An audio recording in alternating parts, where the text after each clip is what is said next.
Welcome, Lund loyalists, YouTubers watching on John Lund Unleashed and the Bay Area Sports Collective, those watching on X and Instagram and listening on Apple and Spotify. It's John Lund Unleashed and JohnLundUnleashed.com.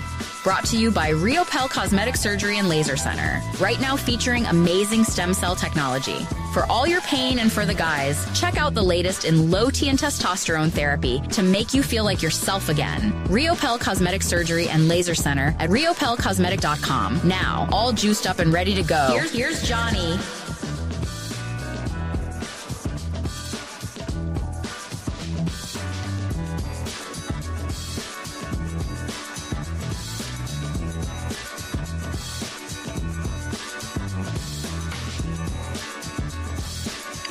A Friday potpourri. You can see it right there. There's Steph Curry injury. That's not good. Gonzaga big over Georgia. How many Sweet 16s have they been in a row? Got to take that in your bracket. Look at the good old days. Kyle looks young. Jed, they're all smiling together. Now it's like, cut. Lots of stuff on the potpourri today. Thank you so much for joining us on a Friday edition of the program. It is John Lund Unleashed. We have a ton to get to today. Maybe you're watching on YouTube. Thank you very much. John Lund Unleashed. Also, Bay Area Sports Collective YouTube channel. Please make sure you're subscribing over there. At John Lund Radio on X. Good morning to those watching on X/Instagram. Also, or slash Twitter and Instagram. In fact, I haven't hit Instagram. I have to hit this button on Instagram that makes it go live on Instagram. That's the only thing you have to do. And sometimes I forget. And people are like, hey, were you on Instagram today? I'm like, no. Yes, supposed to. Screwed up. Hello to the people on Instagram as well. We're on LinkedIn again today. Facebook, John Lund Unleashed. So make sure you check out any of those ways that you can consume the channel. We love it if you do it on YouTube. Become a subscriber there. Jump into the chat room. Say hello if you've never been in before. It is a great community that we're building. We're over 4,500, getting close to 5,000. Thank you so much for the growth. And if not for you, hey, have you checked out this channel? The algorithm must be working, so make sure you hit the thumbs up there. That helps everything. And got to make sure also that you have your alerts on, like yesterday when I told you I owed you a column at johnlundunleashed.com in regards to going deep dive on John Lynch and the plan of the 49ers. So I did that, and I'll click that up, pop that up a little bit later. But a ton to get to before we do roll call of the people in the room this morning on this Friday. Happy Friday. Day 2 of March Madness. So episode 94, we get a little bit into the madness, but the big thing is Steph Curry laying on the floor last night. You never like to see that. The Warriors do survive. That's 16-3 with Jimmy now. Back to Denver on the bracket. It just seems to be like a magnet, and that seems like it's going to happen, but you certainly hope not. Updates on Lynch and Aiyuk after I got off the air yesterday. Kind of interesting. All quiet on the Purdy front, and I'm not saying people are making stuff up, but because it's been so quiet, people are not really, there's no news, but there doesn't stop people from talking. So play that for you. One thing on Kyle, this is a vocal minority. I'll get into that conversation. Good piece that Buster Olney wrote about Buster Posey. Buster Posey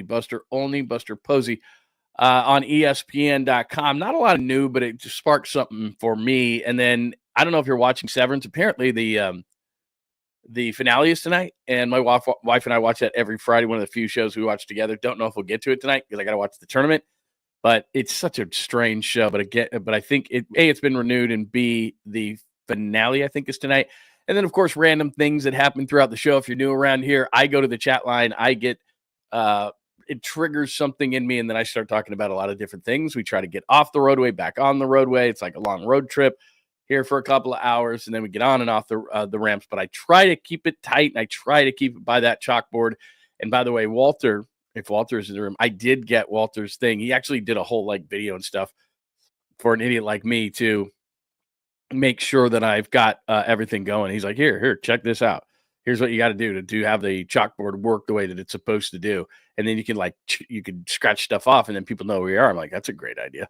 Good morning to Hurley Bird this morning. John Holmes. Good morning, Savages. We are Savages this morning. It is great to see Fiend in here. Tacky is in here as well. Vernon, good morning to you. Jazz fan. It is a great Friday. It is a great Friday today. Ernesto Ron. Good morning, Ernesto Ron. Crawdad is here saying happy Friday to people. Bucko Sports. El Señor. Very nice. Very nice to see you. JP from the 510. Thank you for making an appearance. Dom, absolutely great. I'm going to see you, Dom, and meet you when I go down for Pauly and Creative Tony when they're going to be at the pizza joint close to Oracle Park. Sports Girl for Life is here. Good morning, Christopher. Hello, hello, hello. By the way, I owe my Lund loyalists a chat, so I'm going to send that out to you. I have all your emails now. I'll send that out, and let's see if we can put something together. Do that before the end of the month. Colin, good morning, good morning, good morning. What else do we have in here this morning? Lindbergh is here. JJ Rader is here. Did I mention Jazz Fan? Yeah, I think I did.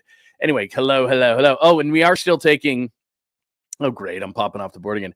John, show name, Evening Tales and Ales. That's not bad for our Giants show. It's not starting tonight. It's going to start when the regular season starts for the Giants, but that's going to be really fun. And Krug and I are going to have a bunch of fun with it. Friday nights, like a giant orange Friday, but actually with beers and just hanging out.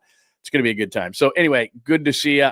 Good idea. Keep those coming. I'm going to have to fix that again. I don't know why that's so screwy that I get knocked off the board. Last week it was happening. I thought I fixed it, but apparently I didn't. But whatever. That's not that big of a deal. All right, good morning to everybody. As we did that quickly, 6 minutes into the show, and there you go right there. There is your show cover. So Steph Curry on the left hurt. Gonzaga was very impressive, and if you didn't take them deep, that's a you problem. What is it? A million straight years in the Sweet 16. And we'll get into John Lynch, the plan. I wrote a piece on that. In fact, let me just do this. I know it's not at the top of the board, but I always have to promote the website when I put something new up there. So I just want to make sure that you all check that out. Right. Is that right? No, that's not the right one. That's it right there. I think I need to share that part. There it is. 49ers plan is draft or bust. Can they pull it off and save the offseason? That's the piece that I wrote. And there's a video. I just clipped a piece from the show yesterday, just a piece that we talked about it. Subscribe. Hi, Jed. All that kind of stuff. But anyway, there's Lynch. We've got this thing called the draft. We've got a lot of pride, and I think the thing should know that we have a plan, and we're going to execute that plan, blah, blah. Talked a little bit about yesterday. That's who they've signed. You know that. That's the ugliness of what the starters look like. Remember, anything under 70 is not a good grade.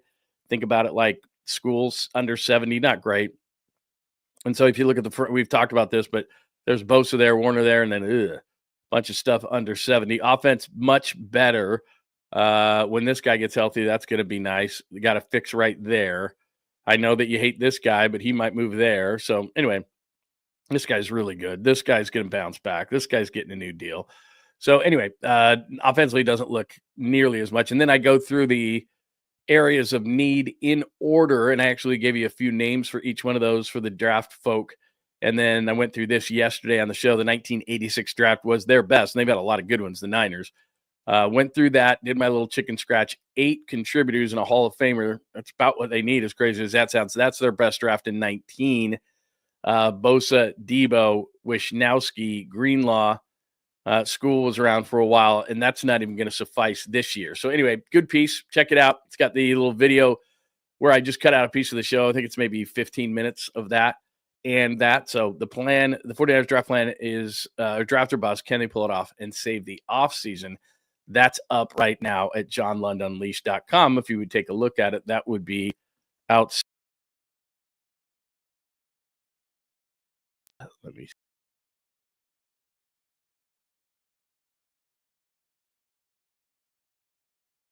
add to stage. There I am. Okay. Anyway, that's that. We're all set. We're good. All right. So just wanted to make sure that we have that. That is up at johnlundunleashed.com. Real quick, before we get to the Steph Curry stuff, that's what your tournament's going to look like today. Hopefully you can see that, and that's not too small. Let's see if I can make that better. But those are Eastern times, of course, because they don't acknowledge us, East Coast bias and all. So Baylor and what time do we have? 8:24 a.m. right now, Pacific time. So 9:15 for Baylor and Mississippi State. I don't know if you're going to be leaving me. Alabama, even if they're in basketball, I can't root for Alabama. There's Brock's Iowa State on TNT as a 3 seed. Probably root for them.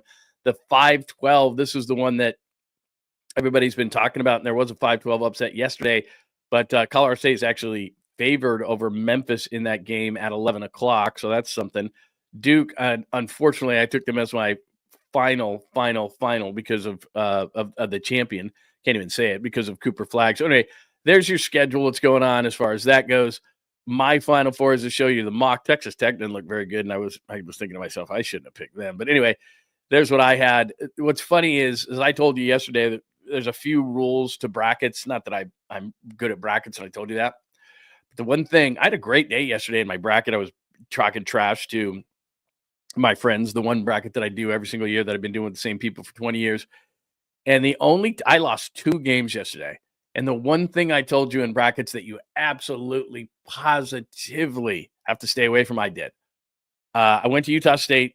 They got smoked. I think it was 72-47. In fact, we were watching the tournament, my wife and I, on the couch. And this is the first time she's I think ever maybe that she's filled out a bracket. We've done it before, just us, but she's actually in a league and stuff like that, or with people or whatever you want to call it. So she was all excited, and her brother went to UCLA. So she took UCLA, I think, maybe to the Final Four. She's come deep. And I said, if UCLA loses, you're in deep trouble, just deep trouble. And she's like, I'm like, the longer you take a team and the earlier they get knocked out, and that's what's going to burn your bracket. But they ended up smoking Utah State, and that was an emotional decision that I shouldn't have made. And then the other one was, I think it was BYU and VCU. And because I went to Utah State, I was never a BYU fan. And again, with your heart, not your head, I went against BYU. They won. That's the only 2 games I lost yesterday. If I just went, okay, just objectively look at it. So I didn't have a terrible day. So, and I didn't take any of them. I think Utah State had losing the second round. VCU, I just did it because they were playing BYU, had them losing in the second round. So it didn't do me in too deeply. But anyway, like you care about my bracket. All right, let's get to this, the Curry hurt part. And this always scares the hell out of you. There's just no other way to put it. When you see Steph Curry on the ground, you're just like, that's not good. So there's Steph Curry. Back contusion is what they called it. And I do have the video. I don't know why I'm looking on my board right now. I don't know that I see the video right now. So let me just grab that real quick because I know I sent it to myself. And it's a weird looking thing. And then people started chanting MVP. I'm like, what are you doing? Here it is right here. I'm going to play it for you.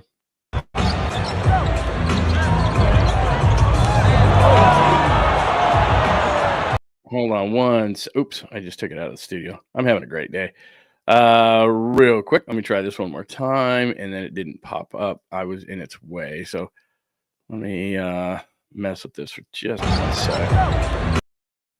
Okay, hang on. I think I have the wrong. Let me just pop it like this, and you can see it. No.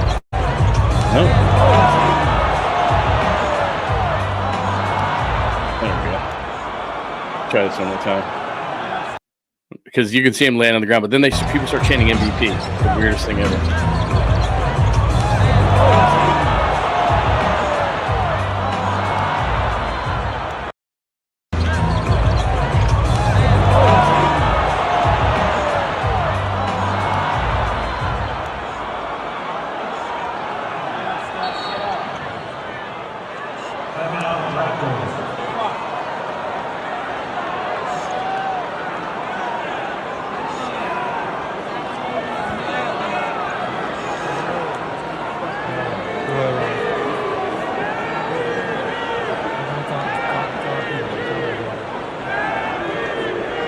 Okay, I just wanted to play that part for you. What are people doing? Like, he's hurt on the ground. You don't start chanting MVP, which, first of all, I don't use the word hate. You know that. I can't stand when people do MVP. It's not going to influence anything. We get it. You love the guy. I guess that's the only way you can give the guy feedback. But, like, the guy's hurt on the ground. You know? Like, just show some respect. Just shut the hell up. Like, just shut up for a second. MVP! Like, Curry's laying on the ground going, shut up. Like, seriously. MVP! And it got louder and louder throughout the arena. And I'm just sitting there going, what are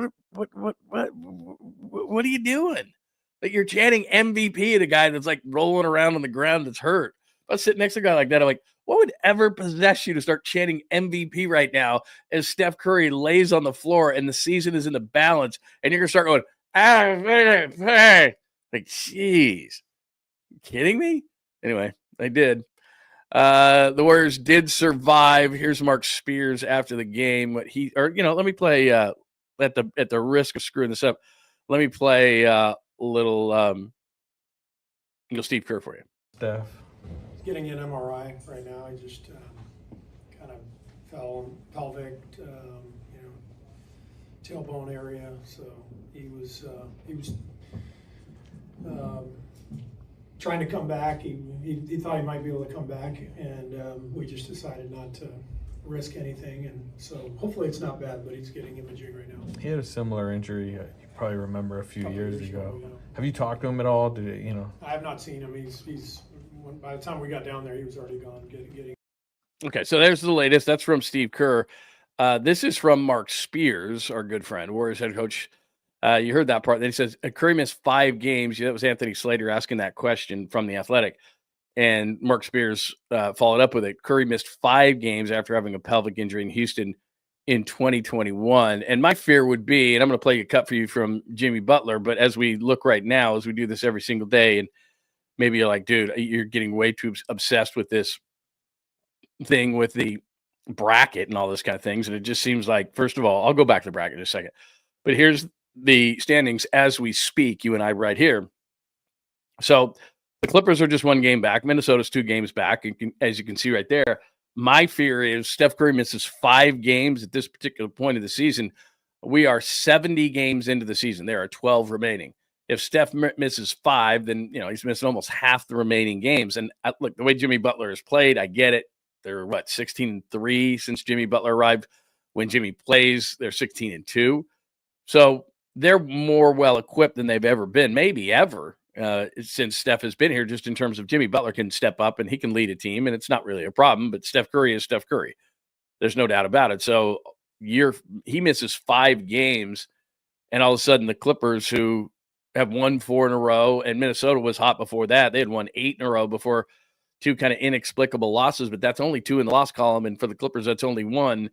And if you notice, and maybe I'm just being way too I don't know, pessimistic isn't the word. So I'm not being pessimistic. Maybe I'm just being a little too scared because Phoenix does suck. But there's Phoenix kind of slipping into the bottom of that bracket, and you just don't want to mess around. You don't want to mess around with the Timberwolves getting hot or the Kings who have knocked you out in the play-in, or you just don't want to have a play-in team. So that's where the nervousness, I guess, of the Steph Curry injury jumps in. Is as hot as they've been, as good as they've been. We've talked about this almost ad nauseum. That there they are, right as that line indicates, barely ahead of the Clippers, barely ahead of the Timberwolves. And now there's 12 games remaining in the season. And Steph in 2021 missed 5 games because of a similar type of injury. So we'll see on that thing, but it is absolutely huge. And then as far as the bracket is concerned, this just is so weird because for a minute, the Lakers dropped down into this thing. When the Lakers win last night, or excuse me, Lakers did not play, whatever it was. Anyway, bottom line is the Nuggets and Lakers have the same amount of losses, so it's not a big deal. But for a minute, okay, I'd rather play the Lakers. The Nuggets are back in the 3 seed, so it's a 3-6 against the Nuggets. Nobody wants to play the Nuggets, so that's the latest as far as NBA standings are concerned. But the Steph Curry thing is real in terms of just being nervous because of a situation with Steph Curry. 12 games remaining. If he misses a number of games, you're like, oh. And if he's playing in the play-in game, then that's just the NBA loves it. And when you're a team at the bottom of it, you love it too because, hey, it's our chance to get in. I'd rather have a chance to get in and play in a one and done or something like that rather than just not be in. I get that. But as you look at it from the Warriors' perspective right now, they're a pretty good team. But I think they got to stay in the play-in to do anything, even though if they play Denver in the first round, I'm not optimistic at all. So Curry hurt. Warriors survive 117-114 versus Toronto. I'm not going to delve too much into that game, although I don't know if you saw the box score. Is 14 3-point attempts for Draymond a career high? Because it's got to be. He was 5 of 14. I like that Draymond is better from the 3-point line, but hold on. I mean, even without Steph Curry, he's shooting about 33% from the 3-point line. If you got an open corner 3, dude, shoot that all day. It's fine. Hit it. You should be applauded for the improvement that you've made from an absolute bricklayer and mason to a guy who's competent from the corner. And that's the best thing I can say about Draymond. And when he hits early threes, like my wife and I watch the Warriors, and if he hits an early 3, I'm like, oh no. And she's like, what? Like, no, he's going to bomb threes tonight. Like he thinks he's on. And he likes the top of the key 3. I like it when he's in the right corner 3. That's the one that he should shoot. 14 threes. I know he had 21 points last night. Give it up to Draymond in a game in which Steph Curry gets hurt. And I know that Jimmy Butler's going to step up. And Draymond, to his credit, has become a much better offensive player. If you don't stop the ball, he's going to take it from, their basket to your basket. He's going to go end to end on that thing. That's cool. He's competent inside. He can do some things, but he's still not an offensive player. And so when I see him take 18 shots and 14 threes, he went 5 of 14 from 3. I'm like, ugh, I don't love that. That can't be the game plan. So there's that. But they end up winning last night. I'm not overly concerned about that. Everything I'm thinking is, how long is Steph Curry going to be out? And you know what the organization is going to do because this is what they do. They're thinking long term. Now, if he's fine and it's not a big deal, then okay. But now they're going to hit the road. These are games that a lot of them they should win on this upcoming road trip. But if Steph Curry's not in the lineup, as much confidence as I have in Jimmy Butler to be a leader and a number one and an alpha, which he is, Steph Curry's out of the lineup. Podziemski's going to jump in. He's got to be better. He has been very good since a little bit of a slump to start the season. So, he's going to take his place, those kind of things. There's depth on this basketball team.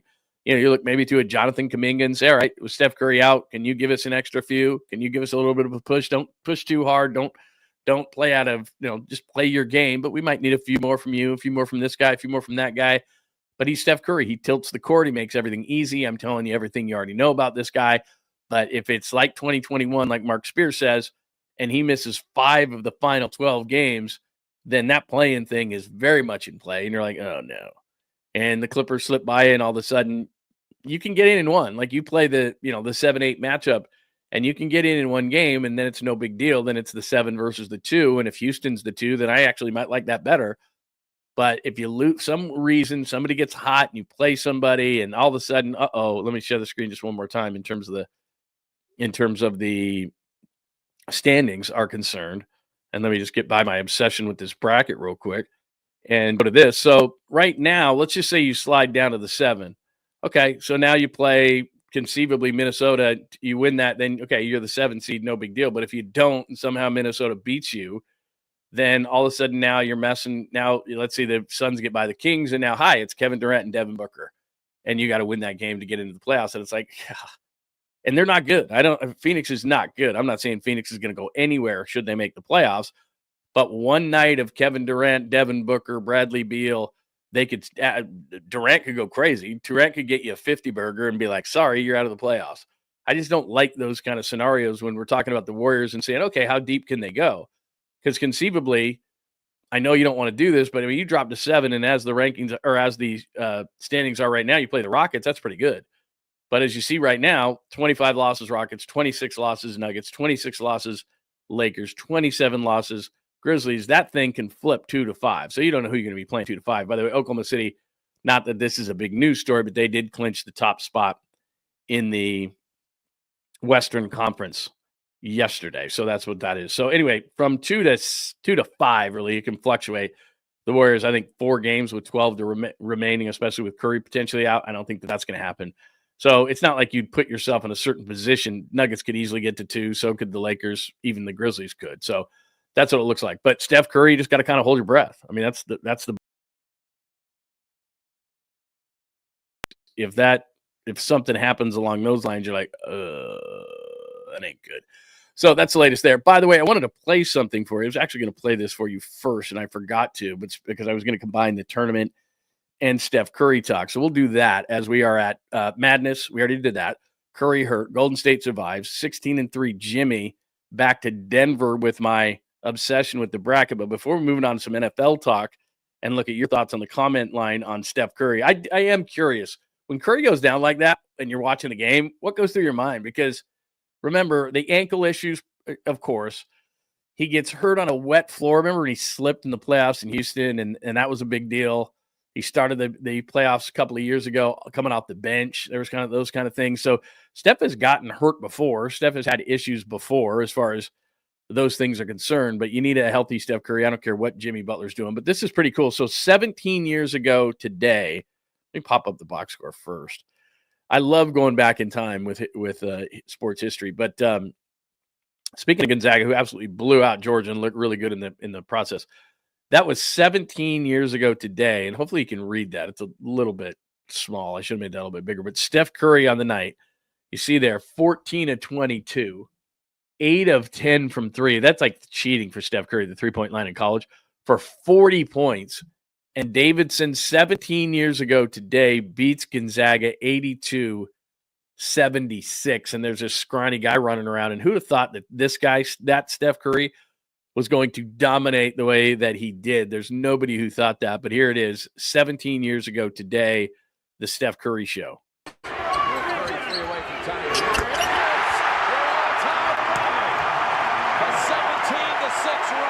Tonight, times have you seen him come the right arm was squaring up those feet. Just incredible form. He's got to get the ball in his hands more often. Well, he showed it right there. Pass inside Curry. Richards and Curry. What a comeback. Had to get the shot clock. Vassar. And Wendell keeps it down. Oh, are you kidding me? And he points over to his parents. How about left the elbow? Getting that rebound and fouling Curry. Richards going in the arms of Curry. And now we know about it. There you go. Steph Curry gets 40 17 years ago today. Who would have thought? Honestly, you see this scrawny kid, young looking guy, and that happens in college. We've seen NCAA tournament a million times, all sorts of names that you never hear from again, or they go over and play in Europe or whatever. And I remember watching that game, and I remember thinking to myself, yeah, this guy's good. I mean, he's a really good shooter, and this is a really cool story, and it's Davidson, but we're never going to hear from this Curry kid again. And then he gets picked by the Warriors, and you're thinking, yeah, I know he can shoot, but look how skinny he is. He looks like he's 12 years old. Like, nobody thought that Curry was going to do this, right? I mean, that's cool to go back and watch that because it's the first time, like, he's on the big stage and everybody sees it and everybody's like, oh, okay, this guy can play. But to this level, I mean, nobody. And we've had Don Nelson on tons of time, and Nelly claims that the way that he had the draft that year, 2009 draft, was he had Blake Griffin 1. He doesn't lie and say that he didn't. He had Blake Griffin number 1. He had Steph Curry number 2. And he's the one. Look, there was a lot of guys involved in the Steph Curry, and they had to get incredibly lucky. We know the story about Minnesota taking 2 point guards behind him. But we also know, too, through the years, that Steph and Dell and they didn't want to come to the Warriors. And who could blame them? The Warriors stunk for years. You don't want to go to a bad organization. They wanted to go to the mega stage in New York, which was the next pick. And they ended up getting a forward from Arizona, Jordan Hill, I think was his name, something like that. But anyway, and then Curry goes 7 to the Warriors, and the rest is history. But who'd have thought at that particular time that you're looking at this guy that's just like, that's the guy that's going to like turn the Warriors around. It's like that kid that looks like he's 12, that looks like he weighs about 150 pounds, that guy? Nah, we've seen a million guys in the NCAA tournament do that, and then they turn into nothing. So anyway, real quick before we get off the Warriors, and I'll hit up some comments on your thoughts when you saw Steph Curry go down yesterday. Here is Jimmy Butler on what has to occur if Steph Curry is out for any length of time. I have to play. It is. But if it isn't, that's just more perfect basketball that we're going to have to play. We can't afford to turn the ball over. We can't afford to foul because we don't have the one individual that can like automatically get us back into the game. But we want the guy. We want our guy with us. The thing that's cool about that when you hear Jimmy Butler say that in such a matter-of-fact way is it's kind of like the players police the locker room, right? The players, Steve Kerr can say it till he's blue in the face, stop turning it over. And for a million years, we've seen the Warriors, not a million years, for the Steph Curry era when they got really, really good. They started to get really, really good. And then there's moments of Harlem Globetrotterism on this team where they just get so loose with the ball. And you think to yourself, if they just played back in those days, and they're not at that level now, but still, a lot of nights they will beat themselves.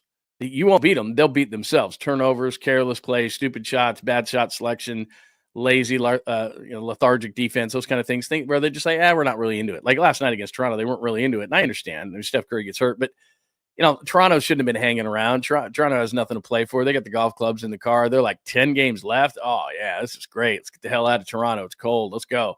Let's go to the Bahamas or Cancun or whatever. Those guys, they're only in a game if you let them in a game early and they get a little confidence and they're like, I guess we got to play hard tonight. So as Jimmy Butler said, if they play a cleaner game, and you can just go back to earlier this week. So Jokic doesn't play on Tuesday, and they get beat, and they're just sloppy with the ball. They look over at the Denver bench, and there's Jokic, and there's no Murray, and then I guarantee. I even said this Wednesday, and like I said, I am not the great predictor. I'm not Nostradamus, and I look at the Milwaukee game before the game, and I said, you know what? They're not going to have Steph. They're going to win. They're going to beat Milwaukee. They lose to Denver. They got everybody, and Denver doesn't have Jokic. You look at Milwaukee the next day, I'm like, all they're going to do is just tighten up the ship. They're just going to tighten it up. And that's exactly what they did. So they can control how they play, how to control they play, all those kind of things. And if Steph is out for 5 games, I'm still holding my breath, and I'm hoping it's only that amount like it was in 2021, or maybe it's not even anything. But if it is with 12 remaining, you look at a guy like Jimmy Butler and he just says, look, we got to tighten up the ship. Steve Kerr can say that again, and again. And he has And it doesn't resonate the way that it does when you have an alpha male like Jamie Butler saying point blank, and in matter-of-fact fashion like he did just a minute ago, you saw it and heard it, is, look, we're just going to tighten this up. We're not going to do this and this and this. We're going to do this, this, and this. And I expect that the Warriors will. Now, does that alone make up for the loss of Steph Curry? It does not. But you know this from watching sports for many, many years, and I'm just going to tell you something you already know, but just remind you, for a short period of time, teams can survive without key players. In the long term, it's going to bite you. In the short term, which is 5 games, and you're going to hit the road, yeah, they can do this.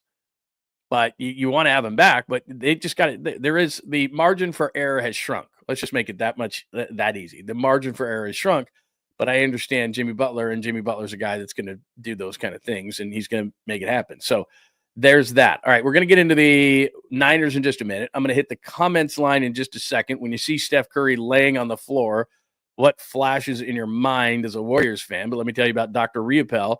Dr. Jeffrey Riopel would be a great time to give him a call or click on that QR code that I just showed you. Riopel, Cosmetic Surgery and Laser Center. I tell you all the time as I show you the QR code, all you got to do is click on that. You can get an appointment right now. Now, I'm doing this testosterone replacement therapy, which is very simple. It is not Barry Bonds. You go in, you take a quick blood test. They determine what you need. They're not going to just say, oh, let's just throw you this amount. No, it's actually doctor supervised. And Dr. Riopel, as I told you yesterday, one of the first in the entire state. And I'm going to tell you about that in just a second as far as the stem cells are concerned. But he just does an awesome job. And I've actually had this done at other places. And I'm so much more satisfied because, first of all, I don't have to go in every single week. He does one procedure, takes the blood. They give you the exact dose that you need to get back feeling like yourself. If you're lethargic or tired or you can't lose weight or you're irritable and all those kind of things, that means low T. And so he's gonna take your blood. He's gonna give you the exact amount that you need. It's a quick procedure, and then you don't have to worry about it for months. It's awesome. And then, as I said, Dr. Riopel does the stem cell treatment. And I told you yesterday, and I've played the video for my wife where her elbow is feeling better, her shoulder is feeling better. Earlier this week, about 2 days ago, she did her foot with the stem cell therapies, which is basically the PRP, and then they put the stem cells in there, and you're feeling great. And he told us a story that we didn't even know because he has a sports medicine side, does Dr. Riopel. And he did this on Bartolo Colon. It was one of the first ever to be done to an athlete in the state of California. Dr. Riopel was one of the first to do it, and he did the stem cells, and I think the results speak for themselves. When did Bartolo retire? Like 75? Dr. Riopel did Bartolo Colon with the stem cells. So check it out today. Make that appointment. Dr. Riopel is one of my good friends. We've been going there for years for all sorts of different procedures, but stem cells is going to make you feel better. So click right there on that QR code, and that'll take you to the website. Then you can make an appointment yourself today. And that's our good friends and fine sponsors, Dr. Jeffrey Riopel, Riopel Cosmetic Surgery and Laser Center in San Ramon. If you're in the Bay, if you're in the East Bay, absolutely great. If you're not in the East Bay and you're like, kind of a drive, I'm telling you, for the stem cells, 100% worth it. For the low T treatment where you don't have to go in every single week, 100% worth it. Riopel Cosmetic Surgery and Laser Center. So make sure that you check them out. All right, let's hit up the comments line. A lot of things to do. And like I said, we are at the point of the show. And let me just click this down that we were just talking about Curry. And we'll get into what I wrote with Lynch. We're at the back to Denver, 16-3 Jimmy. Golden State survives. Curry hurt. Madness on episode 94. We'll get to Lynch Aiyuk in just a second. I have some supers that I have to get to. Remember, anytime you want something guaranteed to be read on the show, just hit me up with a super like Harry Johnson. Good morning, Johnny. Good morning, Harry. I hadn't seen Harry Johnson in a while, so it is great to see Harry Johnson here. Actually, Harry, you did 2 of these, so I owe you, man, because you got 2 at Morning Johnny. They got you twice. So keep that up there for a minute. Good morning, good morning, good morning to our good friend, Harry Johnson. Some other things going on today. What do you think? When Curry goes down, are you just like, let's see, what else do we have this morning? Bartolo. No, it was not when he was suspended for PEDs. This is totally legal stuff here. Legal, 100% legal. They're like, was it PEDs? No PEDs here, man. No, absolutely not. That wasn't it. What else do we have here? Good morning to Kenny Smith, the 49ers 2025, J49. Hadn't see you guys early. Francis Berry, good to see you, friend. Let's see. Happy Friday to everybody, by the way. What else do we have? People are talking draft already. Very nice. Good morning, John. Jimmy saves the game. That was a nice block, by the way. I haven't mentioned the block yet. Good morning, John. Jimmy saves the game with that block. Yeah, it was awesome. It's so cool. Like I said, I said this right when the trade happened, that Andrew Wiggins overall is probably at this point of his career a better defender than Jimmy, but it's about playmaking in sports. Who's the guy that is going to block a shot like Jimmy did? Who's a guy who's going to hit a big shot? Who's the guy in the NFL that's going to make a big, like certain guys have that. They're good, but then it's time to do something. It's like, it's you that didn't make any sense if we're on the podcast, Apple, Spotify, wherever your favorite podcast. But they make big plays at big times, and that's exactly what Jimmy did. So there's no question. Yeah, you're probably right, but he doesn't consistently enough go to the rim. But yeah, that's an issue. That's absolutely an issue. Let's see. I know I'm so stupid. I knew that. Like yesterday, I missed 2 games yesterday, and it was because of my going for Utah State, which I know they don't win in the tournament. Last year, they won 1 game for the first time in forever, and then they got smoked by Purdue. So I know better. And then I just have a blind dislike for BYU. And so I knew that, they're the 7-10. That's a pretty good basketball team. And I just said, no, I'm not going to do it. And that's the only 2 I lost yesterday. And if that cost me money at the end, I'm going to be really angry. Because like I said, I do 1 big bracket a year, and it's pretty good. It's pretty good. Let's see here. Hi, Dom. Hope the silver lining of Steph's tailbone injury is he gets some rest to come fresh in the playoff push. Yeah, there's absolutely. As long as they stay out of the 7, I don't disagree with you on that. I don't disagree with you at all, because a lot of times for Steph, it's just why these things keep popping off like that. But if he can get some rest and Jimmy Butler can step up and they can remain where they are and just stay out of that play-in, then I'm good with that. Absolutely. Curry is a badass. There's no doubt about it. All right, let's get to some Niners stuff. And I already showed you this, but I'll pop it up one more time. So after the show yesterday, watch the tournament a little bit. And then I got on this piece, and we talked about it yesterday. And so what I did is, for the video there, the 49ers, this is at johnlundunleashed.com. This is the blog.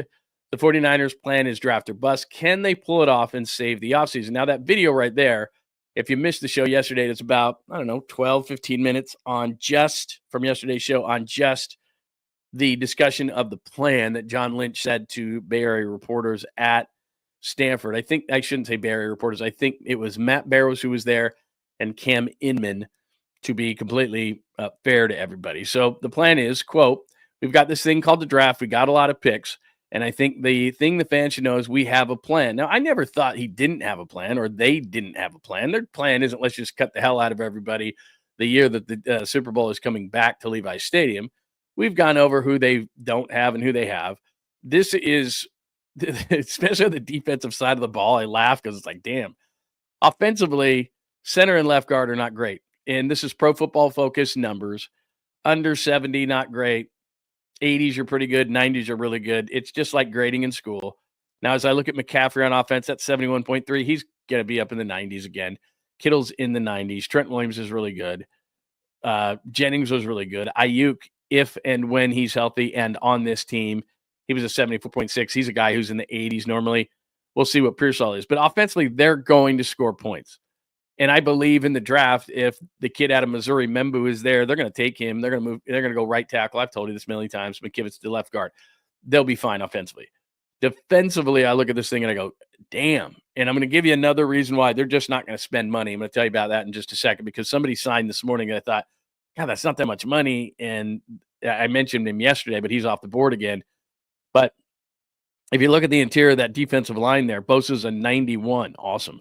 You got a 49.6 sitting next to him and a 47.6, which is, if you got that on your math test in school, your teacher would take you aside and go, what are you, high? Like, you got a 47, you got a 47 and a half on that math test. Like, what is wrong with you? Seriously, they might put you in a different class. You might have to be held back a year. But anyway, so you got scores for those 2 defensive linemen that are projected starters in the 40s.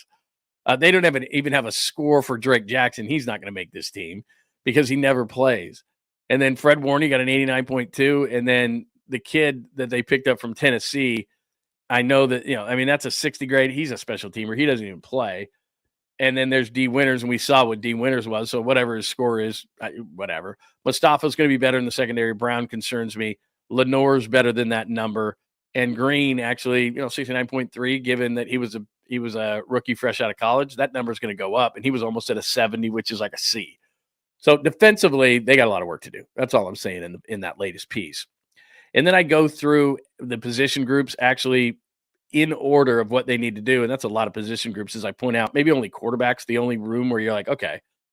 And then as I pointed out yesterday on the show, there's their best draft of all time. And you could debate it. I mean, 81, there's a number of good drafts. But as far as depth and quality, you got a Hall of Famer there in the 4th round and Charles Haley.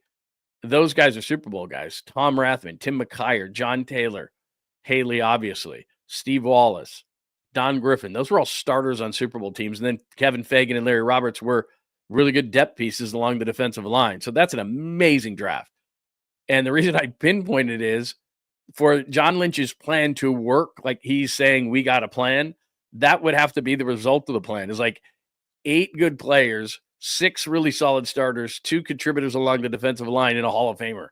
Now, does it have to be that good? No. But you say to yourself, okay, could they do it? Well, their best draft is right there. Nick Bosa, Deebo Samuel, Mitch Wishnowsky, Dre Greenlaw. That's their best draft. And I want to be positive about the whole thing, but the biggest indicator of the future is the past. And the past is, okay, they've had some really good guys. They've drafted some really good guys. 3rd round, Fred Warner. 5th round, Kittle. 5th round, Dre Greenlaw. 7th round, Brock Purdy. 7th round, Juwan Jennings. They've done that. But they've also had, as I point out there, a Dante Pettis, a Reuben Foster, a Solomon Thomas, Javon Kinlaw, that I mentioned him, a Trey Lance. So I don't know. If the plan is the draft, there's been a lot of ups and downs. It's been a roller coaster ride when it comes to the draft.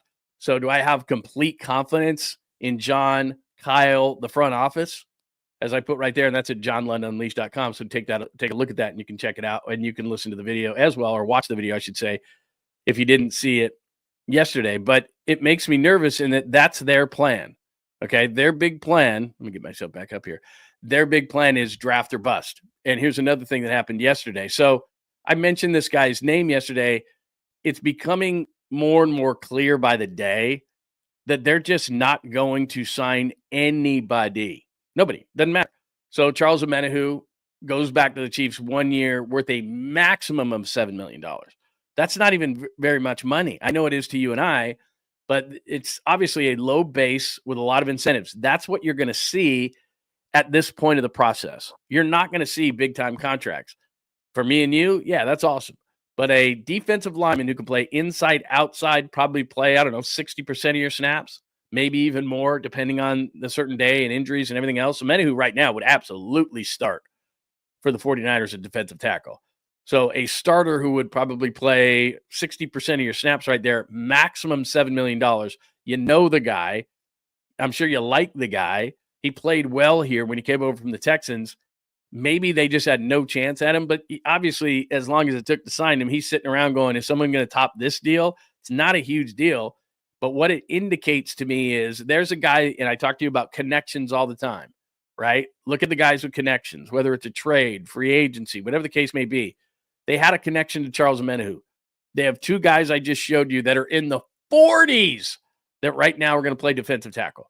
This is not going to be all solved by rookies. It just isn't.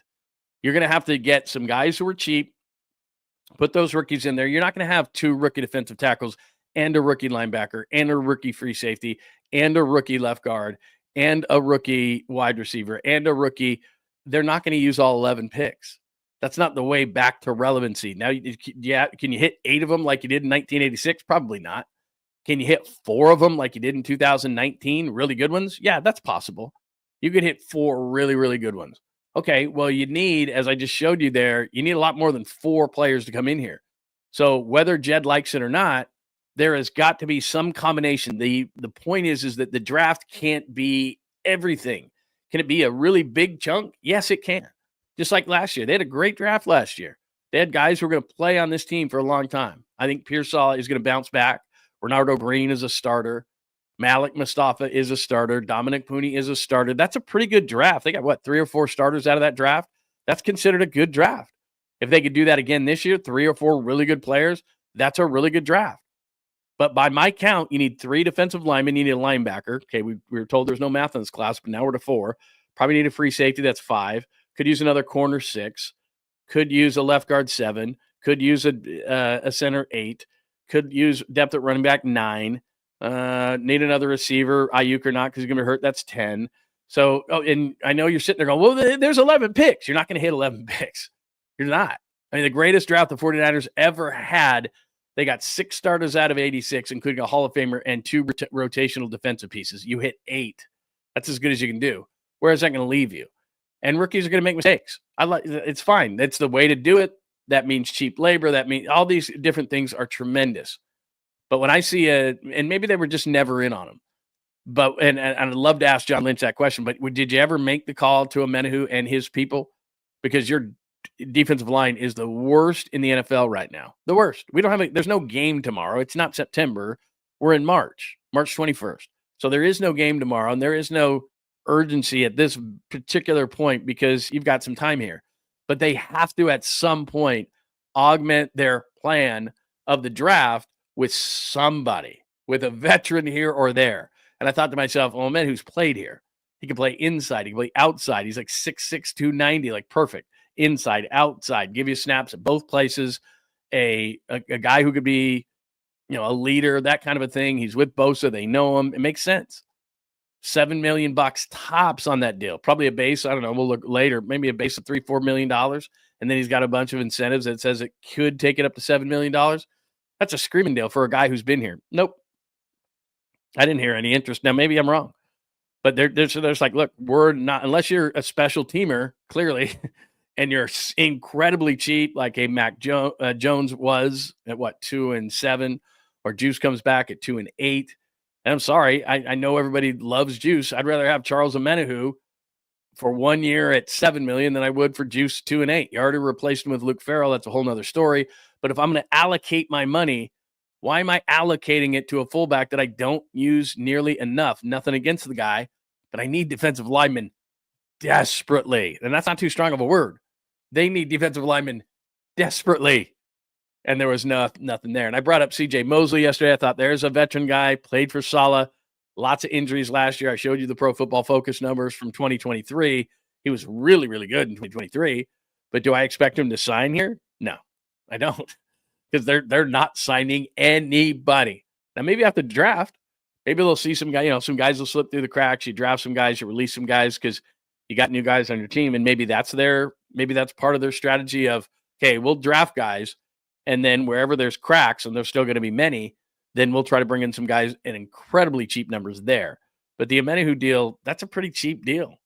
And he can play inside, outside. It's just not to repeat myself again, but man, I looked at that yesterday and I'm like, they're just not signing anybody. They're just not going to do it. It's all draft. And then after the draft, those guys who get cut because new draft picks took their spot, maybe then they go in and that's when they spend a couple bucks. I don't know. This is yesterday. Let's move over to Purdy quiet. So we did Lynch. Oh, I didn't do the Aiyuk part. And then let me get to Brock Purdy. So yesterday I get off the air and I did post this as well. This is on John Lund Unleashed on YouTube. So I posted this. I didn't write a story around it, but we talked about Brandon Aiyuk yesterday, and I think I still have the piece up. And then the guy who wrote it hit me up and was all, I think he was offended, and maybe he just didn't read the tweet, which I know it's hard to read a tweet. But let me see here. This is Greg Bedard. Greg Bedard, as I said in a tweet yesterday, is very well respected. Before I do that, he's very well respected. He's covered the NFL for a very long time. And so what I did was, and I did this on the show yesterday, I did a video and then I just posted that part of it. Maybe it's 6 or 7 minutes. And if you missed it yesterday, you have your alerts on, you would have caught it. John Lund Unleashed. And I took it from the show yesterday, clipped out about 6-7 minutes of me talking about the Aiyuk situation. And the only reason I brought it up yesterday was because it had taken on a life of its own. It's slow right now. I get it. The NFL draft is on the radar, but it's not quite close enough. It's over a month away. The majority of free agency is over. It's kind of a dead period in the NFL, and people who write about the NFL, who may make their living on the NFL, who are bloggers or doing YouTube shows or whatever the case may be, have to have something to write and talk about. And Brandon Aiyuk is low-hanging fruit, right? So people went crazy, especially people who do a lot of 49ers stuff went crazy on a Brandon Aiyuk story that then I just traced back, which wasn't really hard because people were referencing Greg Bedard, who does a really good job. And like I said, is very credible. So this is what he just did this in like a notes column the other day. And it says, just like last season, I still believe in my bones, which is the key here. The Patriots will find that receiver via trades among the likes of A.J. Brown and Brandon Aiyuk. The latter is the best option given the fire sale in San Francisco, but he won't be ready until midseason. T. Higgins off the market. So it's not I talked to somebody. It's not I have a source. It's not there's nothing other than, and there's nothing wrong with this. He says, I still believe in my bones. And then people took that and ran with it and said, Brandon Aiyuk's going to the Patriots. Because Greg Bedard, who, when I posted this, and I put him, I put at Greg because I didn't want him to think I was going behind his back. And I did this piece and he clicked on it and he said, hey, I never reported that. And I said in a tweet yesterday, I said, I know. I said you didn't report it. I said people ran with it with, that were 49ers people doing 49ers content because you said, I still believe in my bones. We'll find that receiver. And then he mentions because of the fire sales, he puts it in San Francisco, that it could be Brandon Aiyuk, and that might be the most likely guy. So I'm not saying that Brandon Aiyuk won't get traded. My point in doing this video and then in what I said in the video was that I guess whatever passes for media, and I'm not get off my lawn guy, it's fine. Everybody's got to make a living. Everybody's got to get clicks. I want people to join my page. I want people to click on my stuff. Like, I get it. But at certain points, I'm just not going to make a big deal out of a story that's from a guy as credible as he may be, and that guy is, that says, I still believe in my bones. That's not, I talked to the Patriots and they told me. That's not, and I told you the reasons why that he would get traded. The only reason Brandon Aiyuk would get traded is if Jed York personally says, I hate stamping this check. I can't give him a $22.8 million check. I can't do it. So you guys are going to have to find a place. I don't care. You know how players ask for trades? I haven't heard that Brandon Aiyuk's asking for a trade to New England because remember, he could have went to New England at an AAV, average annual value, last year of $32 million. But he didn't want to play in New England. He's like, New England? That's like Siberia right now. And it is. Not Mac Jones. Drake May is their quarterback. They have no real skill position players right now, even though they went on a big-time spending spree. They didn't really go for position players. Stephon Diggs came in there yesterday. I wouldn't want Stephon Diggs if I had a young quarterback because he didn't get along with Josh Allen. He didn't get along with C.J. Stroud. He's a big pain in the ass, and I'm trying to develop my quarterback and keep his confidence going. Stephon Diggs does not check any of those boxes to me, so I was surprised they even brought him in for a young quarterback. You got a veteran quarterback, Josh Allen, you got somebody like that who would just tell Stephon Diggs at some point, shut it. I want the ball, blah, blah, blah, blah. Yeah, shut up, will you? I got this. So you don't want to do that with a rookie quarterback. So, and I've told you all the different ways, whether it's his value is so low or someone's got to take on a bunch of money, 4 and 110, or that the Niners would have to eat a bunch of money again, all those kind of things. But until April 1st passes and he's a member of the 49ers, and that's why all the speculation is happening, then yeah, I don't know what's going to happen with Brandon Aiyuk. He could get traded. He would get traded because it was the owner saying that, personally, I just hate this contract. Because the coach wants him around, because the coach ran upstairs and prevented a trade. I don't know if the general manager wants him around. I don't know the way he acts in the building. He certainly changed a bit.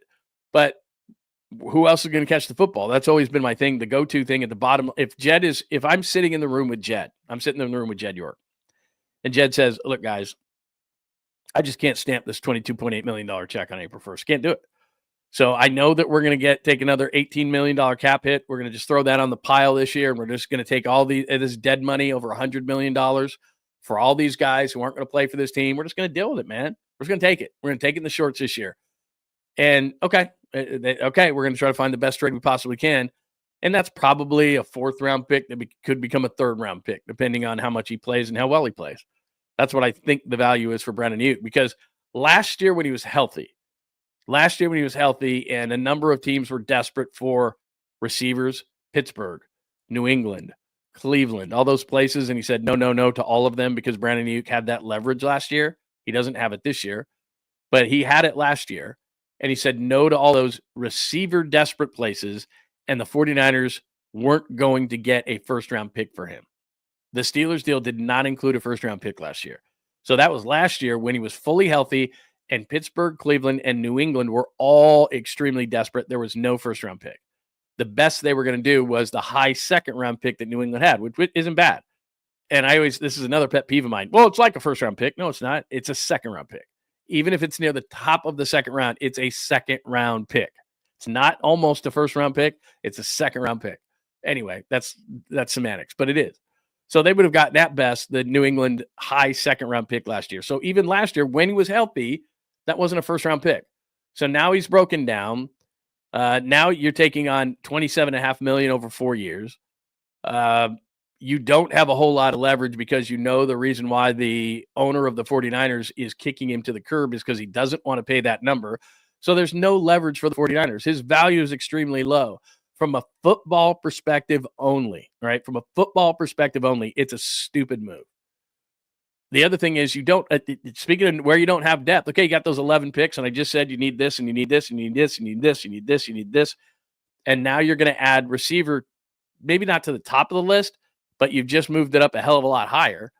Because when Aiyuk comes back at some point, right now it's DeMarcus Robinson, Ricky Pearsall that you have your fingers crossed on, and Juwan Jennings. And if you throw in a healthy McCaffrey and a healthy Kittle, that's a pretty good group of skill position players. And then Aiyuk comes back and makes it better. But if Aiyuk isn't in that equation, even though you have skill position players in other places, your receiving core is DeMarcus Robinson, Ricky Pearsall, and Juwan Jennings.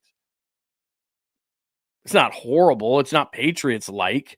It's not Browns-like. But still, you're probably talking a wide receiver core that's in the 20s.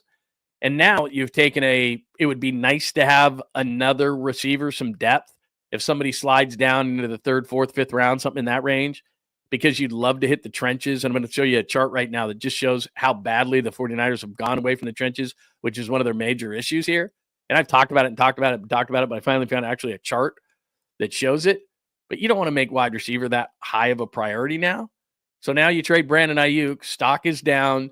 You're taking another cap hit, another dead cap hit. Guy's not going to play for your team because emotionally you're upset and you just can't find yourself. You know, I always have to click on a mock draft. Oh, mock draft. Well, Jed just can't stamp it. It's $22.8 million. Hey, Kyle. Hey, John. Hey, powers that be. Get Brandon Aiyuk somewhere. They know you don't have leverage. So it's a long way of saying you weren't getting a first-round pick for this guy last year under pretty decent circumstances and decent leverage for yourself. Oh, we'll just keep him then. We don't like the deals. We'll just keep them, which they ultimately did. But this year, they know if you're shopping them and if you're shopping them hard, the owner doesn't want to write that check. And so you don't have leverage. He's hurt, so that you don't have leverage for that. So it's a 4th, maybe, that could become a 3rd. I think that's as good as you could possibly get for this guy. And now you need more pass catchers. So from a football standpoint, it doesn't make sense.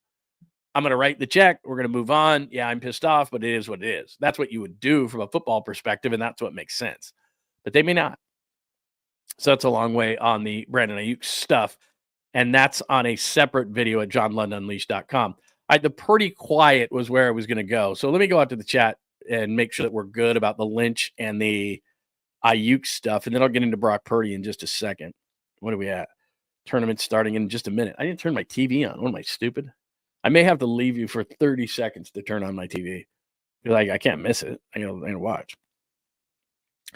Let's see. What do we have? Anything? Let's see. Josh B. the Prez. Good to see you, my friend. Haven't said hi, Lost Crew. I haven't seen it. Hadn't seen you today. It's very nice to see you. J49, we've said good morning to you. Hello. Anything else? Let's see. Pretty place. Let's see. Somebody saying Pooney can play offensive tackle. Like, he could, I guess, but man, he is such a good guard. I wouldn't really want to mess with that, but I understand that. All right, let me get to this Brock Purdy stuff, because these guys, they come up with a plan every single day. And as I told you, it's the slow time of the year. There's a couple of small pockets. The NFL does an amazing job of staying relevant, just an amazing job of staying relevant, much better than any other sport does. And right now there is slowness, and the 49ers haven't said anything. The agent hasn't said anything. I'm sure that there's right at the beginning of this thing, they said, let's just not play this in the media. And that's kind of Brock Purdy's thing, I think. I think Brock probably told his agent, please don't leak stuff, because a lot of the leaks come from the agent. Please don't leak stuff. I don't want to be part of rumors. I don't want to be part of all this stuff. I don't want to play it that way. Let's get a good deal. It doesn't mean that Brock doesn't want the highest amount of money. There's a misconception that I guess every once in a while I have to bring this up. There's no hometown discount. He's not from here. He's not, oh, shucks, I was a 7th rounder, so I don't deserve as much. Like, there's none of that. The market bears how well Brock Purdy has played. It has nothing to do with picking 262. It has nothing to do with him being a 7th round. Like, that, all that stuff's gone. He's not a 7th rounder. Brock Purdy might as well have been a top 5 pick, because if you redrafted, they do those redrafts. Every single time they did the redraft of 2022, Brock Purdy was at least a top 10 pick, if not a top 5 pick. And the numbers back up. He's still a really good quarterback, and everybody focuses on the negative. My thought is he's going to bounce back. He's going to get his weapons back. I think they're going to fix the offensive line. I think they're going to go after trenches. I think Brock Purdy is going to be a much better quarterback. He tried to do too much last season because of the injuries, because guys were out, and that's not Brock Purdy. And the reason he was taken at 262 and in the 7th round is because he has physical limitations. And when your center is getting blown back into you, when you're the size that Brock Purdy is, that's an issue. And a lot of times he threw blind and he threw compromised. And that's not what he can do. And, oh, by the way, he didn't have the weapons that he normally has. And some people would take that on a national level especially and say, well, that means you shouldn't pay him as much. There is not a quarterback in the game, in the history of the game, who has not played better when he had weapons. That's just how it is. Brady, you can make the argument that Brady was the best on the basis of how long he played and how many Super Bowls and everything else. But the one thing that is hard, even if you're the biggest Joe Montana fan, is Joe had all these wonderful weapons and this great offensive coach, and he was in a really tremendous situation. And Tom Brady for 1 year had Randy Moss. And he did have Gronkowski, and he did have Hernandez, and he did have a good offensive line. But essentially, he had a defensive coordinator as a head coach who essentially wanted to stay out of trouble, wanted to run the ball, play defense, and be conservative offensively. And Tom Brady dink and dunked you to death. He was like a precision surgeon, but he didn't have the greatest of all time. Julian Edelman isn't going to the Hall of Fame. Wes Welker's not going to the Hall of Fame. What are some other receivers? Troy Brown, David Givens, some of these guys, David Patton. I mean, I'm just doing this off the top of my head. Some of the receivers that he had, Deion Branch, he was a Super Bowl MVP. He's not going to the Hall of Fame. Like he didn't. So most guys, and they were serviceable players, but most guys, it's like Peyton Manning was awesome. Peyton Manning had Marvin Harrison in the Hall of Fame, and Reggie Wayne Hall of Fame, and Edgerrin James, really good running back, and Dallas Clark, a really good tight end. Patrick Mahomes had Tyreek Hill. Patrick Mahomes has Travis Kelce. Like they have, and when they haven't had those players, Mahomes hasn't been Mahomes. So every quarterback in the history of time needs weapons. So when on a national level specifically, they go, well, Brock Purdy didn't have his weapons and he wasn't as good. Neither was Patrick Mahomes. Neither was Peyton Manning. Neither was any of these guys. Even Brady, if you don't have Gronk, you're not going to sit out there by yourself and throw it to a bunch of scrubs and be really, really good. It just doesn't work that way. I look at Jared Goff in Detroit, and I kind of comp those two. Jared Goff's inside, throwing to Amon-Ra St. Brown with Jahmyr Gibbs in the backfield and Laporta and a great offensive line, Penny Sewell, and all these different guys, and he looks pretty good. You get him out in the elements, and maybe he's missing a guy, not nearly as good. Same thing with a guy like Jalen Hurts, Mahomes I mentioned. Anybody in the league right now, outside of maybe Josh Allen is like the only guy, or maybe Lamar Jackson at times where you're like, I don't have any help. But you know what? Lamar Jackson's a lot better now that Derrick Henry's around. And Lamar Jackson's a lot better when he's got guys around. I mean, it's just how it is. Everybody needs some help. So this whole Brock Purdy thing, they had a ton of injuries last year. Injuries are excuses and explanations. Last year for Brock Purdy's ineffectiveness, it's explanation, not an excuse. His center's getting blown back into him. The offensive line can't block. Christian McCaffrey's out. Brandon Aiyuk is out. Ricky Pearsall is a rookie. Okay. They're just not going to be as good. I don't care how good Brock Purdy is or isn't in your mind. He's good. And the reason I say all these kind of things, and then I'm going to play a video on it, he's good. And he's going to get paid. So whether everybody wants to still put it around his neck or peg him to the fact that he's picked 262 and a 7th rounder, that is 100% irrelevant right now. And he's not a nice guy. And he's not, this is about money now. This is not about Brock being a nice guy and laughing and doing Toyota commercials and I only made $1 million and shucks and all that kind of stuff. This is the agent saying, I can't look bad and not get you the best deal. This is the players union going, hey, you're the latest quarterback. You've got to up the number. You've absolutely got to up it. So if it's $55 million, and I know that's what Josh Allen signed for, but Allen did it so that they could get a Joey Bosa around. He admitted it. I know Burrow makes 55, but so does Jordan Love. And a percentage goes up every single year. So anyway, here is Mike Garafolo on the NFL Network talking about one Brock Purdy. That it's a system that people think, oh, you just plug a quarterback in and he runs the system. It's more that, oh, really? Because they tried to do that with a couple of guys. And it didn't work as well as it has with Brock Purdy. So Purdy is going to look at this and say, I need to be paid like one of the top quarterbacks in the league. Now, if you go back over the last 5 years or so and you see the quarterback deals that were done, the average per year is usually like anywhere from 21-ish to 25% of the salary cap. If it's on the low end of that, he's going to clear guys like Trevor Lawrence. Now, he's not going to get to Dak Prescott's number of 60, but he'll be in the high 50s. If he really wanted to push it to Joe Burrow, who took the biggest chunk of the salary cap, that's like $68 million per year. I don't get the sense that Brock Purdy wants to go there because that's going to hurt the team's ability to do other things like we were just talking about. But he wants his respect, and he wants money that's in line with those other quarterbacks. So I don't see this getting done until the 49ers and Brock Purdy agree on a number that's close to Dak Prescott. Not all the way there, but close to Dak Prescott. Purdy saying that's fair, but it also still gives the team and John Lynch the opportunity to do things elsewhere on the. Let me get to this. And I certainly understand what he's saying, and I think Mike Garafolo is right. Let me get this off the stage. I think Mike Garafolo is right, and there's no new information in there necessarily. I think that he's just essentially saying that Brock Purdy, kind of some of the things I said, is he's not taking a home down discount. There's no home down discount. He is not shucks. He's not, well, geez, I was a seventh rounder. I'll take anything. This is his agent. This is the players union. This is Brock Purdy. This is everything saying, look, I've earned this. It's not about what the national perception is or what kind of season he had last year. He is the latest, not the greatest, but the latest. And he mentioned Trevor Lawrence. Trevor Lawrence is at 55. I would be beyond shocked if Brock Purdy took anything less than 55 AAV. Now, I tell you this all the time. It's all a bunch of funny money. Brandon Aiyuk is not 4-120. It's 3-76. Still a damn good deal. Sam Darnold signed in Seattle for 3-110. Oh, my God. It's a 1-year, $35 million contract in which Seattle can get out after a year. So all of these contracts in the NFL, because the way that they're built, because the agent wants to look as good as he possibly can so he can get more clients. Look what I got Brandon Aiyuk, 30 a year. Look what I got Sam Darnold, 3-110. Like, you can go on down. You can look at a million contracts like that. They're all built that way. I got Dre Greenlaw, 3-31. You got him 1-11.5. But what was announced and what you actually got and what's guaranteed and what are void years and what is funny money and all those kind of things. And I tell you this all the time, fourth year of Aiyuk's deal is at $42 million. Never going to see it. Like Fred Warner's at $29 million this year on a cap it. Not going to do it. Kittle's at 22, jumped from 12 to 22. Not going to do it. So it happens all the time. Trent Williams' deal, the reason I'm saying it's Trent Williams' last year is because his cap number explodes next year, and they're going to have to renegotiate with him. I think that they'd rather just we're going to take a right tackle this year, or take a tackle this year is going to be the left tackle in 2026. So you can look at these contracts and see that.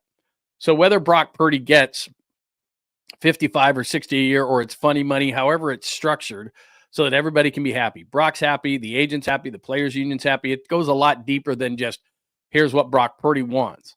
I'm sure Brock Purdy is fine with 50, or I'm sure that Brock Purdy is fine saying, you know what, we got to get some other guys on this team. He's an ultimate team guy, but it goes beyond him. There's an agent going, no, we can get more.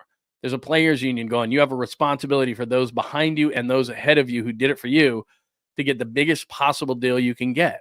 So he's going to do that. And the numbers back it up and all those kind of things. Like I said, the national perception of him and what is reality and what the Niners think. And you heard Kyle Shanahan, which is a real no-no in negotiations in the end of the year press conference, drool all over Brock Purdy like he was his long-lost son. He loves the guy. So what you think, what I think, what national media thinks, what talking heads think, what screaming heads think, what people who make your ears bleed think, screaming A, they don't matter. It's not a democracy. It's the 49ers love him. They have nowhere to go. Early in the offseason, I told you this, if they really were questioning whether they were going to pay Brock Purdy, they know Sam Darnold. And Sam Darnold essentially got a 1-year, $35 million deal with the Seahawks. You don't think that Sam Darnold, knowing this system and knowing Kyle Shanahan and playing in this system and knowing that he was rehabbed by Kyle before he went to Minnesota, wouldn't have gone to Sam Darnold if they questioned Purdy and gone, hey, you know what, Sam, we'll give you a 3 and 110 with a year an out after the first year, they could have done that, because that's what Seattle just did. They did 3 and 110. It's a 1-year guaranteed contract at the end of the day for $35 million. And Sam Darnold has to prove himself again. Niners could have done that.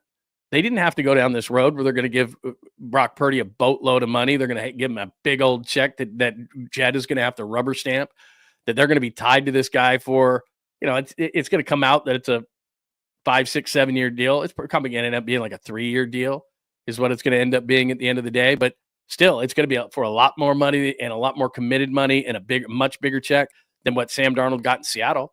So if they wanted to do that, if they weren't committed to him, they would have done something like that with Sam Darnold, because it was a unique situation. There's not normally even a Darnold out there who threw 35 touchdowns. And what was he, 5th in MVP? There's never a guy. I can remember off the top of my head, what kind of free agent quarterbacks over the years have there been? Drew Brees was coming off a major rotator cuff injury, and the Chargers had drafted Phillip Rivers, so they were going to let him go anyway. But a major injury, Miami looked into him, decided no, went to New Orleans, was fine, and the rest is history. But he was damaged goods. So Brees made it to free agency. Darnold made it to free agency. There's just not a lot. You lock up good players who get paid great. That's how it is. So they're committed to Brock Purdy. He has all the leverage. What are they going to do? Mac Jones?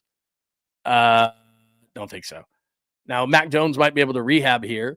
I just saw an interview with him with, I think it was 49ers Productions. He actually hosted Brock Purdy on a visit to Alabama. I had no idea Alabama was even interested in Brock Purdy. But I guess Mac Jones, he said that they sat around and played video games in his apartment.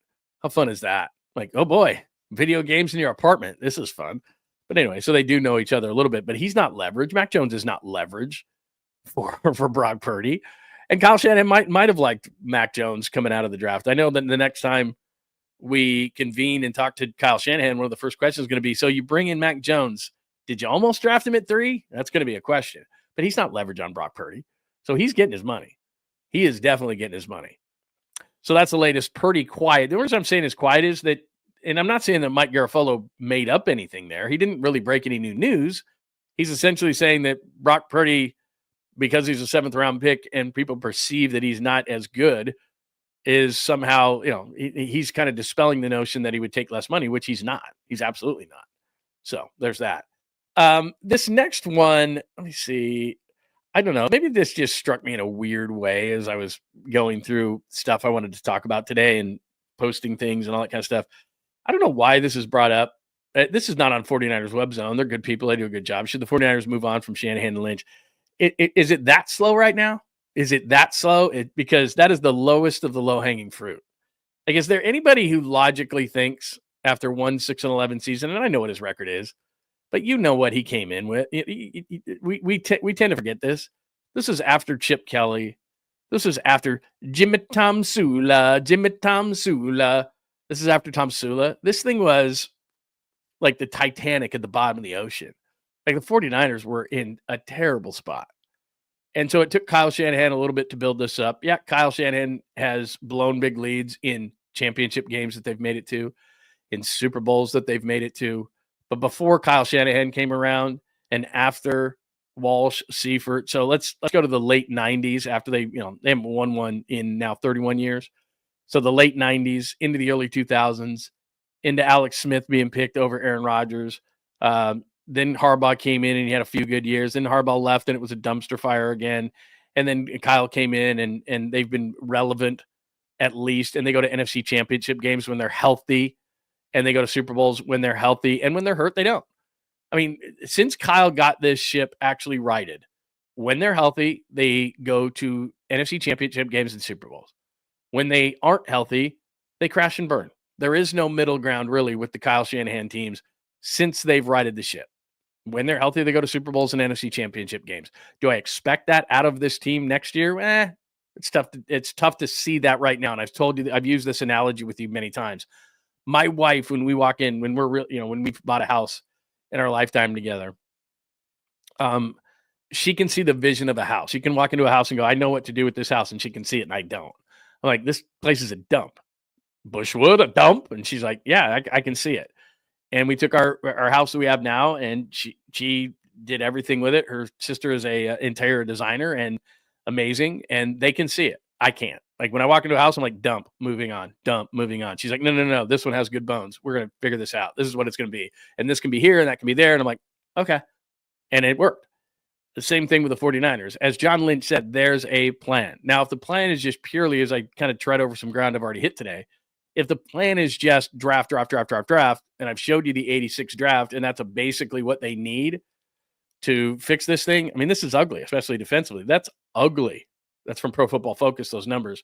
That is ugly defensively. There's no way around it. The defensive line is atrocious. Probably as we sit right now, the worst in the league. So you've bought a house that's just trashed on that, the front seven.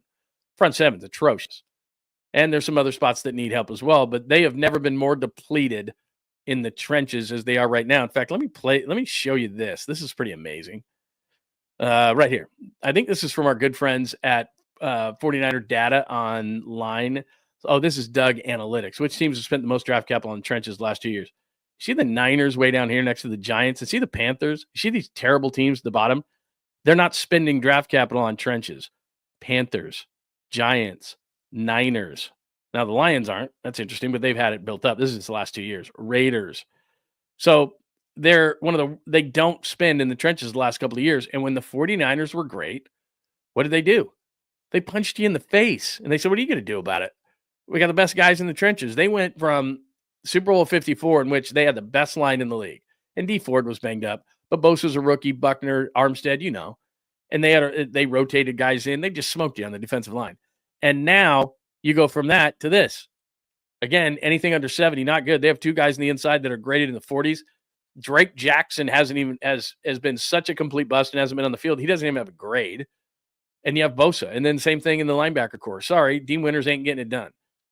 The other dude next to Fred Warner, he's a special teamer they just got from Tennessee. He's not a regular player, but they had to just stick him in there because they don't have anybody. So we'll just stick a guy in there that was a special teams guy in Tennessee that played like 200 defensive snaps last year out of over 1,000. So, I mean, they are so depleted defensively that while the plan is, hey, it's the draft, you just look at that stuff and go, man, you got to get after the trenches, man. But anyway, I brought it up as why Kyle. And I think I perceive that more as that's low-hanging fruit. You're bored, you got to write something, and you write that. But can I say for the millionth time, by the time he hangs up the phone, he's going to have a job. John Lynch is going to be back in TV. I don't know the exact, way that they make their decisions. There's a bunch of different guys involved in the process. John Lynch is not a lifer, but I'll say this. John Lynch is good at his job. I know that. John Lynch is good at his job. Have they hit and miss a lot? Are they a roller coaster ride as far as the draft is concerned? Yeah. And so when you're saying, okay, the plan is the draft, and I already went over this with you. Yeah, they've hit a bunch of guys like Warner and Debo and George Kittle and Dre Greenlaw and Juwan Jennings and Brock Purdy. They've nailed a bunch of those. But they've also, especially in the first rounds, Reuben Foster and Solomon Thomas. And we can go on now. We don't even want to bring up Trey Lance. It's depressing. So they've had a lot of misses as well. Do I have complete confidence in the plan if it's the draft? Not so much. But I do think that they deserve the benefit of the doubt when it comes to, do we forget how bad things were after Harbaugh? Did we forget how bad things were in the late 90s and all the way up until Harbaugh? Like everybody thinks that somebody's going to run and take this team and go to the next level. You know what's going to happen if they fire Kyle Shanahan? Which they're not going to do. But you know what would happen if he did? He turns into Andy Reid. He finds his exact situation. I know to me, there are flaws in Kyle Shanahan's game. He's far too conservative for me. Far too conservative. When I was sitting in Vegas, we were watching that game. We were in the radio booth, and I literally said, if they go for a field goal here, they're going to lose the Super Bowl. I'd like to see him be more aggressive on third down so he can set up fourth down. Kyle Shanahan is an offensive genius. Most teams run a version of what he does. All these other coaches who say how great he is aren't wrong. Should he have won? He knows this. He's as hard as he is on anybody. But for someone to come out and say, should John and Kyle be gone? It's like, oh my God, are you that bored? Are you that lazy? Is there nothing else to talk about? That's just one person, so I shouldn't crack on him. Anyway, why Kyle? Let me do that because I'm going to zip over to, where are we at, 9:34? We're going to zip over real quickly to Buster Posey and a piece that Buster only did on him in just a second. We're going to finish up some Niners talk. So any Niners talk thoughts there? And I threw a lot at you today. as far as that goes. Lynch and Aiyuk, the Lynch piece is up at johnlundunleashed.com. A lot of quietness around Brock Purdy, and Mike Garafolo explained some of that. Why Kyle? Lynch, Aiyuk, Purdy, quiet. Why Kyle? So we've gone over a lot of Niners stuff today. Let's see. Yeah, the Jackson thing. Don't get me started. That's a great question. That's a very, very good question. I think it's a team effort. I mean, Adam Peters, and I understand why you'd ask that question, and you're right too, because all of a sudden the Commanders are really, really, really, really, really good. They get to the NFC Championship game. Now, I'm not going to say that they don't deserve any credit for taking Jaden Daniels, but it was kind of like, okay, Jaden Daniels falls into our lap. That was a lot of it, but still, there was a lot of different things that they did last year. I'll give you a great example. Convincing a guy like Bobby Wagner to come there. I don't know why Seattle keeps cutting Bobby Wagner, but it's like they cut him. He was still good, went to the Rams. Bring him back, cut him again. And then they had two linebackers that started the year for him. They cut them both midseason. Meanwhile, Bobby Wagner makes all-pro again. But things like that, those little things, and that's what I'm talking about with free agency right now, is that, Bobby Wagner wasn't a day oneer last year. It took a couple of days, but to me, it just doesn't look like the 49ers are going to do anything in that way. They're going to do the draft, and then they're going to see what slips through the cracks after the draft. Because right now, it just doesn't look like they're going to spend any money. And I don't know anything about the Menahu thing in terms of, was he always going back to Kansas City? But if it's 1 year and the max is $7 million for Menahu and he can play inside, outside, you know him. Chris Kuceric knows him, the defensive line coach. That was screaming to be a Niner. Screaming to be a Niner. And they can't even come up with that money. So now I'm like, they're just not going to sign anybody. Like, people can write all these pieces all they want. Or who's left? Who could the 49ers go after? They're not going after anybody, Jim Harbaugh. They're going to draft, and then after the draft, they might sign a couple of guys. But in terms of like the next, next wave where we are right now, the next wave, which is what was this wave like 8 or 10 by this point? I'm not holding out any hope that they're going to do anything until after the draft. Maybe. Okay. I want a Brock. Very nice. The deal's going to get done. I mean, that's the whole thing. It's just funny. No. I don't feel that way at all. Actually, you know what? I think it's going to come down to the Rams and the Niners for the division. The schedule is easy. I've told you this again and again and again. When I click up that Pro Football Focus thing, which I will, just one more time, offensively, they're going to be fine. If they keep a hold of Brandon Aiyuk and he comes back at some point, the receivers are good. We know about Kittle. Even if, I do think they're going to go right tap, whatever. Even if they don't, and it's McKivitz, he's better than you think. Pooney is good. Brendel, I don't want him, but he's serviceable. Left guard, they're going to improve, and it's Trent Williams. Offensive line's the bigger issue. Christian McCaffrey's going to bounce back, I believe. I just told you I think that Purdy's going to bounce back in a big way. So they're going to score. But there's just no denying, whether you're the most optimistic 49er fan or not, that the defense right now has two really good players, Bosa and Warner. And you can see that in the blue numbers that they have right there at end and linebacker. I like Lenore. Maybe a little overrated. I like the future of Renardo Green. I like Mustafa, who I think would have beat out Hufanga anyway. That's what I think is so funny is they lost Hufanga. Hufanga hasn't been good since 22. And Malik Mustafa was probably going to beat him out. I'm not a big Jair Brown fan. So, and they've got Salah on that side of the ball and Gus Bradley, really good defensive minds. So they're going to go heavy on the defense. They're going to go heavy in the trenches. There's no doubt in my mind. And I think they're going to be a lot better than what people are perceiving them to be, because what we do as a media is that we definitely, because we think that clicks follow, we're a lot more negative than we are positive. But from a positive perspective, they're going to score points. From a positive perspective, I expect them to go really deep into the trenches, something that for some reason, because it was a core philosophy of this regime to do this, was to build up the trenches, and they haven't done that. I just showed you a graphic that showed that they haven't done that. So no, I'm not pessimistic on the 49ers at all. I would call it realistic. I think I'm pretty realistic. And then every once in a while, when I see a dumb thing about somebody wanting to fire Kyle, I think that's low-hanging fruit and lazy. That's all I'm saying. And that's not a negative on the 49ers. I just think that kind of stuff is lazy, because he's going to win championships. Whether he's going to do it here or not is obviously up to the front office. But if Jed called him into the office and said, we're going to let you go and go in a different direction, by the time he reached his car, he'd have another job. I mean, that's a fact. I mean, there would be about 1 million phone calls going, we'll hire you. And then that's the last thing you want to do, because Philly got frustrated with Andy Reid, right? And they went, okay. And then he goes to Kansas City, and geez, he's pretty good. Like Kyle or don't like Kyle, he's a damn good coach. Whatever, he's a damn good coach. All right, let's move to this Posey piece because this is interesting to me. So I don't. This was from Buster Only. I read through the whole thing this morning. There's not a lot of whole new stuff here because when he got hired, a lot of the things that Buster Only from a national perspective wrote about, and you see this all the time. Local guys, we all write or talk about something, and we've all talked to Buster, and he had a press conference, and people have talked to him in spring training and all those kind of things. So there's not a lot new here. I would still read it because it's interesting. But it says, from Buster Only of ESPN, from all-star to architect, how Buster Posey plans to rebuild the Giants, the future of the Hall of Fame catcher turned president of baseball operations, has a vision. John Lynch has a plan. Buster Posey has a vision to bring baseball glory back to San Francisco. Not to ruin it for you, but again, a lot of the ground that has been tread with Buster Posey is tread here with Buster Olney.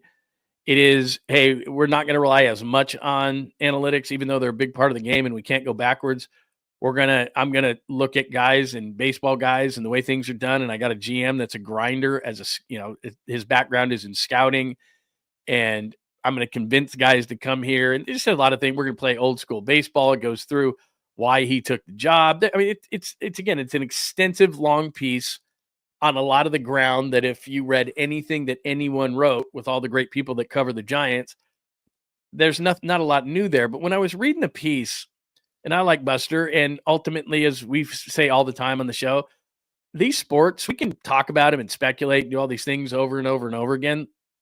Here's the bottom line. They take care of themselves. If Buster Posey wins games, people will like him. I can differentiate, and so can you. Buster Posey the player, Buster Posey the executive. They're two different people in my mind. The player, there's nothing else. This isn't going to hurt his legacy for the Giants. He was a great player. He's going to be a Hall of Fame player. He's one of the best Giants of all time. He's not individually up there with Barry Bonds and Willie Mays and those type of players, but he delivered something they did not, which is 3 championships. So he's got a special place in the hearts of Giants fans. He always will, and nothing's going to change no matter how poorly or well he does. Now, he could elevate himself if he does well, but it's not like if he does poorly in this position that people who loved Buster Posey as a player are going to think any differently of him. But as I read the piece, it kept popping through my mind. If he's successful, a lot of it will be because of him and the philosophies that he's talking about in this piece, which is less of the the numbers say this. He's going to deviate a little bit away from that. I mean, he moved the analytics office, which is talked about in this piece, which we know there's certain players, certain people he's surrounding himself with, which are more baseball people, gut feel, those kind of things, less about numbers, even though, again, they're not pulling away from numbers. That's not what he's saying. He wants to balance it. So if Farhan was numbers versus, players, he's probably evening this out a little bit more. That's why he's bringing a lot of players into spring training. JT Snow talked about it. There's a picture of Pablo at spring training, Hunter Pence, lots of guys. He wants to get players who have won and have the instincts and make it more about the players. And there's nothing wrong with that. And I think that's smart on his behalf. So he's putting his stamp on this team. But as I read the piece, it couldn't escape me that I kept thinking, are they going to allow him to do it? Because everything is about ownership. You and I talk about this all the time. Everything is about ownership.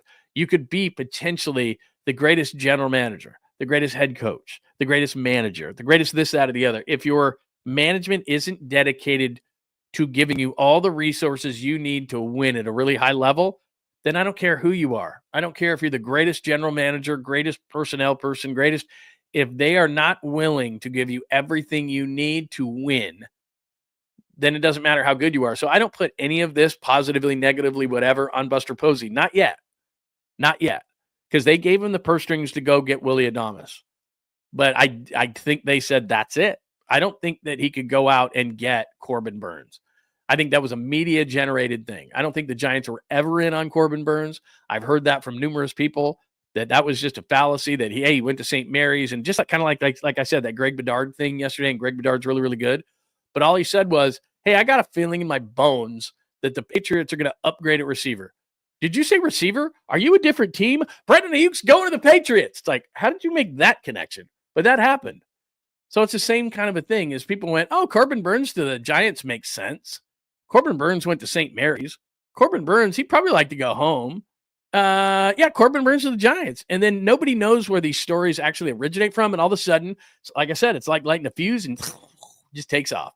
You don't know where it started, but I heard that guy say that Corbin Burns is to the Giants. Giants never made him an offer. He went to Arizona. It's where his wife lives. It's where they live. So he was never going to be a Giant. That's not on Buster Posey. That's not saying Buster Posey can't close anything.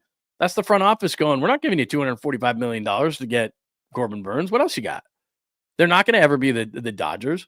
I tell you this all the time. They're the single largest entity in a market in the country. So the fourth largest media market is San Francisco. LA, Chicago, New York all have 2 baseball teams. We do not now. So that would tell me, and the A's haven't been relevant for years, especially financially. So that would tell me that the Giants would be in pretty good shape. But as I told you when they sold the 10% of the team or planning to sell 10% of the team the other day, if I'm Buster Posey and I'm talking to Larry Baer, I'm trying to fight for my side. So when I was in radio management, for example, I would have to fight with sales and promotions and because I'm trying to get my slice of the pie. So we would this is just a really easy example. So we would get all sorts of tickets and trips and all these kind of things. And sales is like, well, we want to give it to our big people who are spending a bunch of money on the station. I understood that. Promotion says I want it for this or this.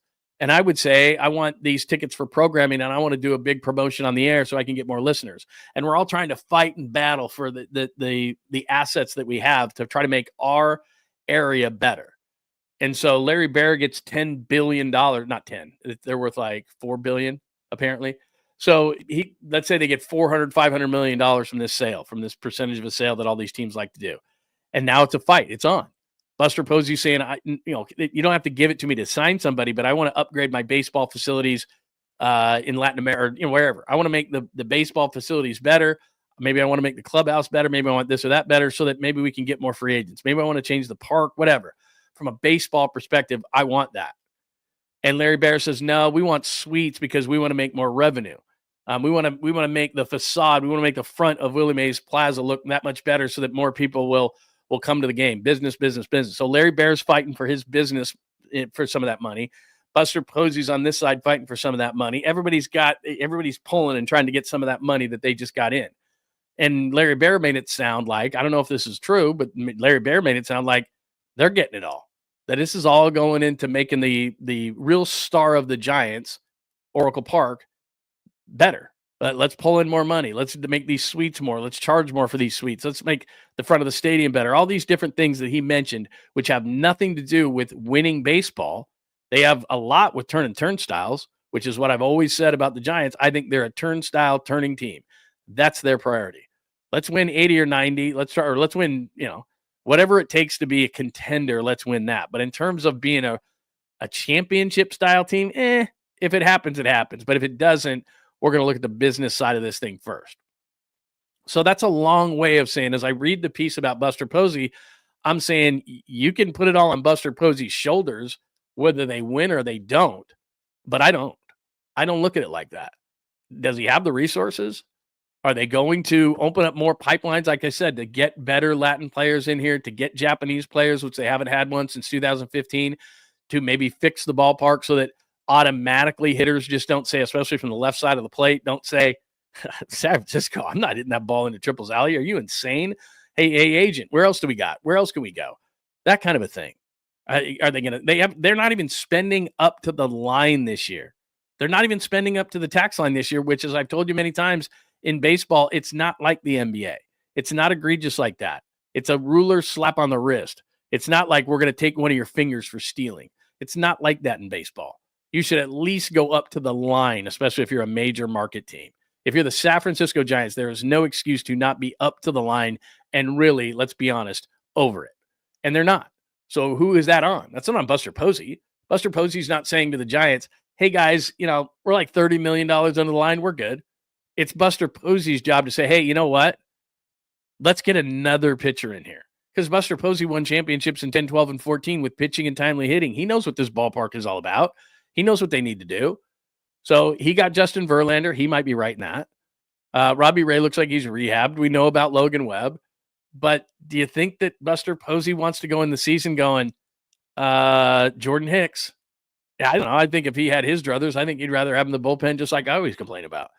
The thing that's going to be interesting for me if Buster Posey and he's running this thing is how aggressive he can control. How aggressive will he be with young players? So is he saying, look, we're seeing this from Birdsong. He doesn't need another year in the minors. This is about now, and we got to win. I got balls. We're going to do this. Birdsong's going to be in there. I don't care that Kyle Harrison was this big of a prospect. He's a reliever now. Like those kind of aggressive moves. And I'll say this about Farhan. Sometimes it was out of necessity, but they would bring guys up. Now, here was the difference. And I don't know if this is going to be a direct reflection on Buster or not, but how patient are you with guys? So everybody loves themselves some Luis Matos, right? Matos. It's the number one issue I've heard in the entirety of spring training. Matos. Okay, let's say Matos is better than Yastrzemski and can play right field and gets off to this hot start. Is Buster Posey going to rubber stamp as the president of baseball operations? Yaz, love you, man. You're a veteran guy. Bob Melvin loves veteran guys to a fault. Loves veteran guys. But to me, I'd rather have Matos out there if he can be productive. I don't want Matos player of the week with 11 RBIs and Matos the next week striking out 11 times. I don't want that. If he's consistent, if he's good, if he's rolling, I would just say this, and this is something that they didn't do with Farhan. There's going to be ups, there's going to be downs. That's part of the frustration at times with Steve Kerr, who is he has no other choice now but to play the Kumingas and Pajemskis and everything. But it was like James Wiseman. Now he got hurt, and I don't think Wiseman ever is going to be anything. But some of these young players that the Warriors tried to get going, it was like they're always looking at the bench, right? Like, oh, I'm going to get pulled out. I just screwed that up. Just let him play. Like if you decide Matos is better than Yastrzemski, let him play. Just, you know what? And you go up to him and you say, look, you're going to get the first half of the season. You're going to get 300 bats. Now, if you're hitting 125, that's one thing. But if you're hitting 240, but I see those flashes, we're going to stay with you. And Yaz is going to be the fourth outfielder. Like those are the kind of decisions that Buster Posey can have an influence on. Because he was a veteran, is he going to tend to say, I'm going to let these veteran guys go and work themselves out of it? Because the Giants don't have that luxury. They're not playing for the NL West title. The Dodgers are going to win that thing. So now, as I say all the time, you're messing with the Braves and the Phillies and the Mets and the Cubs and the Brewers and everybody. Like you're competing against everybody and you don't have games to give away. So is he going to say, we're just going to stay with the veterans? Because I hate that. I just want the best players to play. So those kind of things he can influence. He can influence the roster that they already have. My fear with Buster Posey, and this is not going to be his fault, and I think he's going to get criticized because of it, he doesn't have control of the purse strings. He can walk in and ask, hello, sir, may I have a gold coin? No, you may not. Get out. I mean, that's what happened this offseason. We'll give you Willy Adames. But the reason why the front office wanted Willy Adames is, look, we're trying. Look at this guy we got. They got to market around somebody. So, yay, we got it. We got a guy. And then they just shut the spigot off. Now it's off. Like the water just got turned off. Sorry, that's our marketing piece for the year. They don't really want to win baseball games. And so you can put it on Buster Posey's shoulders all you want. But until the front office decides it wants to win baseball games more than it wants to sell garlic fries, then this team isn't going to win. And Buster Posey could be the greatest general manager of all time, but we'll just never know because they're not dedicated. In my mind, and the star of the Giants is not a player, it's a ballpark. And that's the way they look at it. So there's that. What do you think? Yaz is a fifth option on most teams. I don't dislike Yaz. He's a really good guy, but he's a fourth outfielder. And I look at this all the time with teams that I watch. They could be in the market, out of the market. If there's a certain player on your team and that person is contributing at a really high level on your team, they're what's called placeholders, and they tell you where that team is. And to me, Mike Yastrzemski. Now, if they had 8 other guys on this offense that were just hammers, then that's different. But Mike Yastrzemski is a guy that's expected to produce for the Giants, and he's up and down, and he's a great defensive right fielder. He's a Gold Glove candidate. But him being counted on in the Giants lineup is an indicator of where this team is. And it means they're mediocre. That's just what it means. Like Michael Conforto going to the Dodgers, for example. Like the Giants relied on Michael Conforto when he was a Giant, and that was a bad thing. And it told you where the Giants were. Now Michael Conforto goes to the Dodgers, and it's like if Conforto hits 220 with the Dodgers, they've got enough other options on the team where that's okay. Mike Yastrzemski could work on the Dodgers because he's a really good defensive right fielder, and they have a ton of other guys who can pick up the slack. So he'd be fine on a team like that. But you look at the Giants and you go, we need this guy to produce. We need the guy who's hot, Mike Yastrzemski, who's hitting home runs and wow, not the guy hitting 182 with 3 home runs. We don't need that guy, who he was a lot of early in the early season last year. Late in the season, he caught fire a little bit. And you went, whoa. But to me, he's an indicator. He's a placeholder of where this team is. And until they upgrade with players like that, and he's been a nice Giant. He's been an okay Giant. They got him for basically nothing from the Orioles. His first couple of years, he was really, really good. He's a nice guy. He's a great defensive player. He's a really good leader. He's scrappy. He's all those other things. He could be on a team that had really good offense, and they could put him in right field and be okay. But this team needs him to produce, and he doesn't do that enough. So he'd be an amazing fourth outfielder. Put him in right sometimes. Put him in center when you rest Jung-Hoo Lee. He could get 300-400 at bats. I'd have no issue with that. It's just that he's your starting right fielder, and sometimes he's hitting like 6th in the lineup, and I'm like, no. That tells you where you are. All right, that's enough. Are we talking garlic fries? I am hungry now. Not as much garlic fries now. Makes my beer taste like garlic. Yeah, I got to say that if I'm at the ballpark, I'm not going garlic fries. I'm not going garlic fries because, yeah, like you said, your breath. Now, my friends, do I care that much if it's a bunch of guys? Not really, but still, offensive is offensive. So, for me, it's like, it's okay. Just okay. All right, so what we've gone over today for episode 94, as we are 141 into the show today, thank you for making it on a Friday edition of the show. You may have left me for March Madness. I understand that. Episode 94, Madness. I did well in the bracket yesterday, except for I told you, don't do this, and then I did. I took my alma mater, and they got smoked by UCLA. Curry hurt. What were your thoughts when he's laying on the ground? If he misses 5 games, do we have an update on him, by the way? Mark Spears saying, as I clicked before, he missed 5 games in 2021 because of a similar injury. There's only 12 games left. Would that put the Warriors in the play-in? 16-3 with Jimmy. Back to Denver in the bracket. That's the 6-3 matchup. There's a piece right now on JohnLundUnleashed.com that talks about what we discussed to a certain extent yesterday, which is John Lynch. So I did it, and there's a bunch of fancy charts and all these kind of things. So go to JohnLundUnleashed.com. The 49ers plan is draft or bust. Can they pull it off and save the offseason?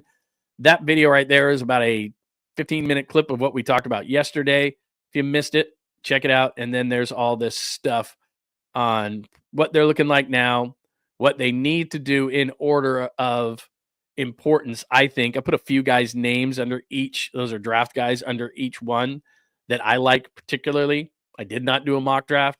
And then 86 is the best draft. That's really what they need to do to pull off this offseason. That's 19. That's their best draft.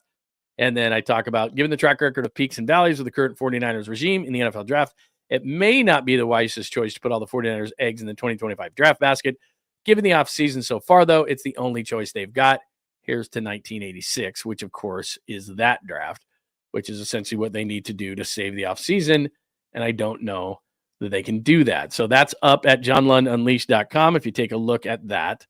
What else is up there? Where else are we? Oh, Lynch, Aiyuk, Purdy, quiet. Why Kyle? I don't know. That just struck me the wrong way. People are like, what if they replace John and Kyle? It's like, stop.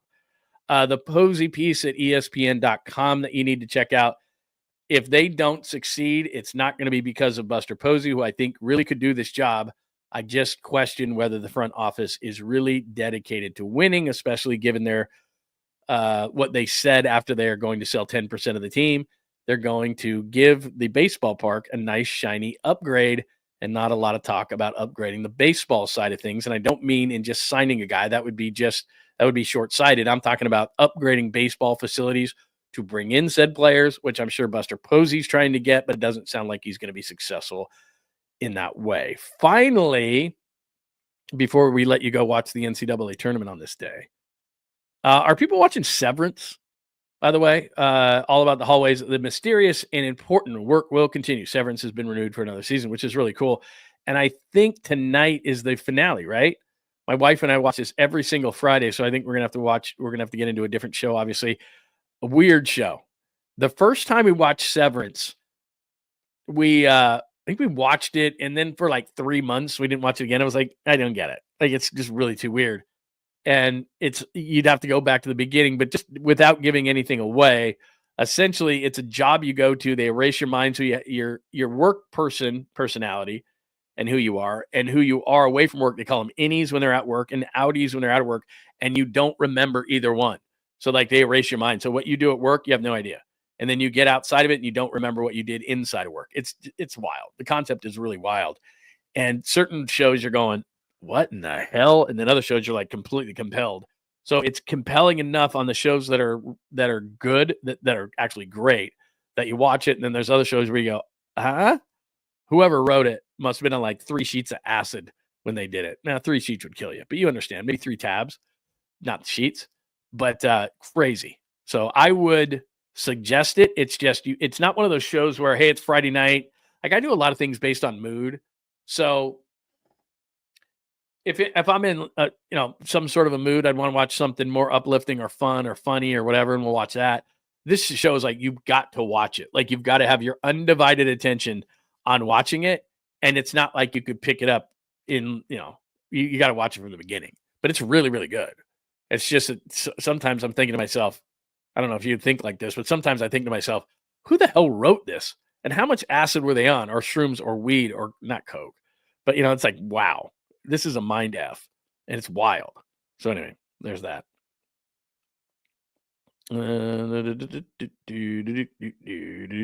Hey, what's going on?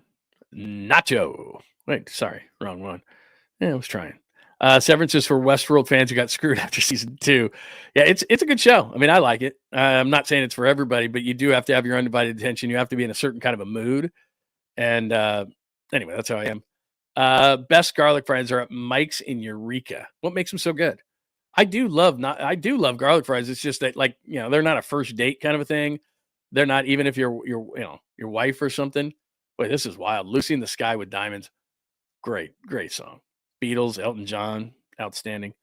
What else do we have? Any thoughts on Severance? Let's see. Let's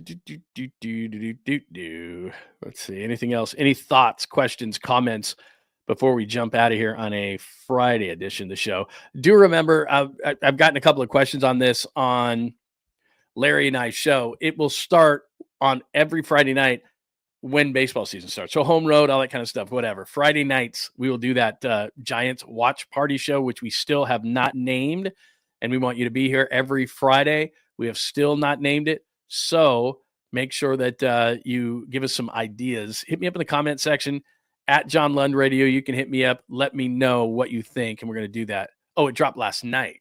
I always thought it dropped on Fridays. It dropped last night. Okay. I always thought it dropped on Fridays for some reason. I don't know. But anyway, we watch it on Friday nights. Friday. Absolutely. Oh, the Milkmen. Look at that. Look at that reference. I have a great picture of Papa with the Milkmen. That was the wildest thing. I was up covering Raiders training camp. We were doing a live show from training camp, and Papa was out that day for some reason. So I think it was actually me and Roxy Bernstein. And we're sitting, and the Raiders used to give us right on the field. We're doing the show live from the field, like literally right down the sideline. They built us this little studio, kind of pseudo studio on the side, and we could watch practice from there. And I think Carson Palmer was coming on. This is how long ago it's been. And Carson Palmer was about ready to sit down with us. And we get this news that Melky Cabrera gets popped. And Melky Cabrera at the time's hitting like 350. There's the, milkmaids, and everybody's going crazy. And he's this big phenomenon and all this kind of stuff. And then he gets popped for PEDs. It was like, wow. And we're up at Raiders HQ live from training camp. And like, we're trying to rush Carson Palmer off the show. Like, hey, we have Carson Palmer here. But by the way, the thing, I don't know if you remember this, but Carson Palmer, and I don't know if they even do this anymore, but this was old school. And they did a rookie hazing thing in which Carson Palmer shaved penises in their hair on the top of their head. And it was before a national game. It was a preseason game between the Cowboys and the Raiders, if you remember that. And so we had seen pictures of it, and we had seen pictures of Carson actually doing it, and he didn't want him to come out. So he sits down, and knowing me, what do you think the first thing I asked Carson Palmer? Dude, you're the penis barber. You're amazing. And he just looked at me like, I hate you so much that you're bringing this up. And what was so funny about it is I should have loosened it up and then went there, but I just went there first. And he was a good sport about it and all that stuff. But if you remember, ABC had a problem. I think it was on ABC or ESPN or something, because young players of the Raiders would take their helmets off, and they shaved a bunch of, like, a lot of the rookies. And this was the first preseason game, so you had a million rookies playing, and none of the veterans were. And they would take their helmets off, and some of them had just wacky haircuts, or like half of them, or some of them they shaved into a horseshoe, like the guy was going bald. But Carson Palmer had shaved probably 4 or 5 phallic haircuts, penis haircuts into these guys' heads. So they would take their helmets off, and early on, because I had talked to some people that produced that show or that game, and I think it happened like once or twice that they had the penis haircuts, and then the producer was like, "Okay, you can't show number 92, you can't show when number 67 takes his helmet off." Like, they told me that there were like the 4 or 5 guys. They're like, "Hey, we're not going to do the sideline shots from those guys because they did it for like 2 guys in a row, and it's like they have the penis haircut and they've got the overhead shot on them or whatever, and they're like, damn." And so I told them, like, yeah, Carson Palmer did that, this and that. So, like, yeah, we had to stop showing the guys on the sidelines for the Raiders, some of the rookies for the Raiders, because they had penis haircuts. Outstanding. Let's see. Bar notes. That's not a bad one. Where's that one? Man, my mouse is going crazy. Bar notes with Larry and Lund. That's not a bad one. What we're going to be doing is, if you haven't heard, we're not going to be complaining about the Giants. We're going to have a great time. It's going to be like a Manning cast. We're going to have some people on. We're going to drink some beers. We're not going to complain about the game. If you complain about the game, then you have to throw into like a swear jar or something. And we haven't decided that either. So if you want to let us know, like, this is what you should do, then we'll do something like that. But that's essentially what we're going to do. It's going to be on a Friday night. It's going to be for Giants games during the Giants season, home or road. We're just going to have fun. Yeah, I don't know if I could convince Larry for acid. And plus, I did that early, like acid mushrooms and stuff in my life, and I'm glad I did. But at this point in my life, nah, I'm past that. I'm not gonna do that. Yeah, you know what? That's there's something to be said for that, Pine Needle, where you said call the show something simple, Boys Night with the Z. It might be that. He was thinking something like Chugs or something like a chug this, chug that. And I'm like, I don't know, whatever. Diamond Takes. That's solid. Who wrote that? Mike. Diamond Takes. That's not bad. We got Harry Palmer. The Larry and Lund experience. Let's see what else. Yeah, Melky was absolutely. I mean, not only was Melky on fire. Melky was just like, it was just everything. And then all of a sudden it was like I said, I was up at Raiders training camp. I can remember it like it was yesterday. And Carson Palmer sits down. I'm sitting next to Roxy. And it comes across, because, you got your computers and iPads and stuff. That was 2011, 12, whatever it was. And we see, and we're like, Melky just got popped. And I just off the top of my head, I'm thinking he's hitting like 353 at the time. Papa's doing those pregame shows, and they got the milkmaids, and all those guys were out in left field, remember, that would dress up like milkmen. And they had just done like a week prior on NBC Sports Bay Area or whatever, Comcast, whatever they called it back then. Because I remember I was hanging out at the park that day, and you had Papa in a milkmaid thing and a bunch of the guys, and I think Sean Estes was doing it. It was this big thing, and then they had all those guys who were doing the milkmen, I guess it was milkmen. They were the milkmen, and then they had milkmaids. And so, knowing Papa, it was milkmaids that made it. Like the milkmen, they're like, get off the stage, get off the set. But they had all of them, and then they're out in left field, and everyone's having a good time. Giants are playing well, and all of a sudden, dude's hitting like 353, gets popped for PEDs. And we're like, well, we're at Raiders training camp. We got to talk Raiders. So I'm like, okay, we're going to hustle Carson Palmer off the set. And then we got to talk about Melky. Literally, I mean, they're playing the music back into the show. Hey, welcome in. We're live from Raiders headquarters. I think it was on 95.7, right? We're at 95.7 the game, and we're at Raiders training camp. Carson Palmer sitting down, and I remember Roxy tapping me and showed me his computer screen that Melky had just gotten popped for PETs. And I'm just like, oh, my God, you've got to be kidding me. So we rushed through the interview. Carson was funny. We mainly talked about the haircuts. And then we went all Melky all the time, live from Raiders HQ in Napa. Crazy day. All right. I think that'll do it for us. Chugs. There we go. There's Mike with one. Chug-a-lugs and tater trots. That ain't bad. Because he wanted some side of chugs in there. So I don't know. I always think chugs. I always think Chubbs. Chubbs is from Happy Gilmore. So anyway, keep them coming. I love it. Absolutely great. All right. Thanks for hanging out for episode 94. We all have NCAA basketball to catch up and to watch. Remember, we don't just do Monday through Friday at 8 a.m. Pacific time. We also do Saturdays at 10 a.m. And we usually do like a tight hour for that. We don't go, we go a couple of hours during the day, but we'll do like a tight hour tomorrow at 10 o'clock if you're new around here on John Lund Unleashed or the Bay Area Sports Collective. So we'll be back at 10 a.m. tomorrow on a Saturday just for a tight hour to say hello. I was going to say we take Sundays off, but hey, if news breaks or whatever, we jump back on. Please make sure you're subscribed on John Lund Unleashed on YouTube, as well as John Lund Unleashed and the Bay Area Sports Collective. So go to Bay Area Sports Collective on YouTube, and you can subscribe there.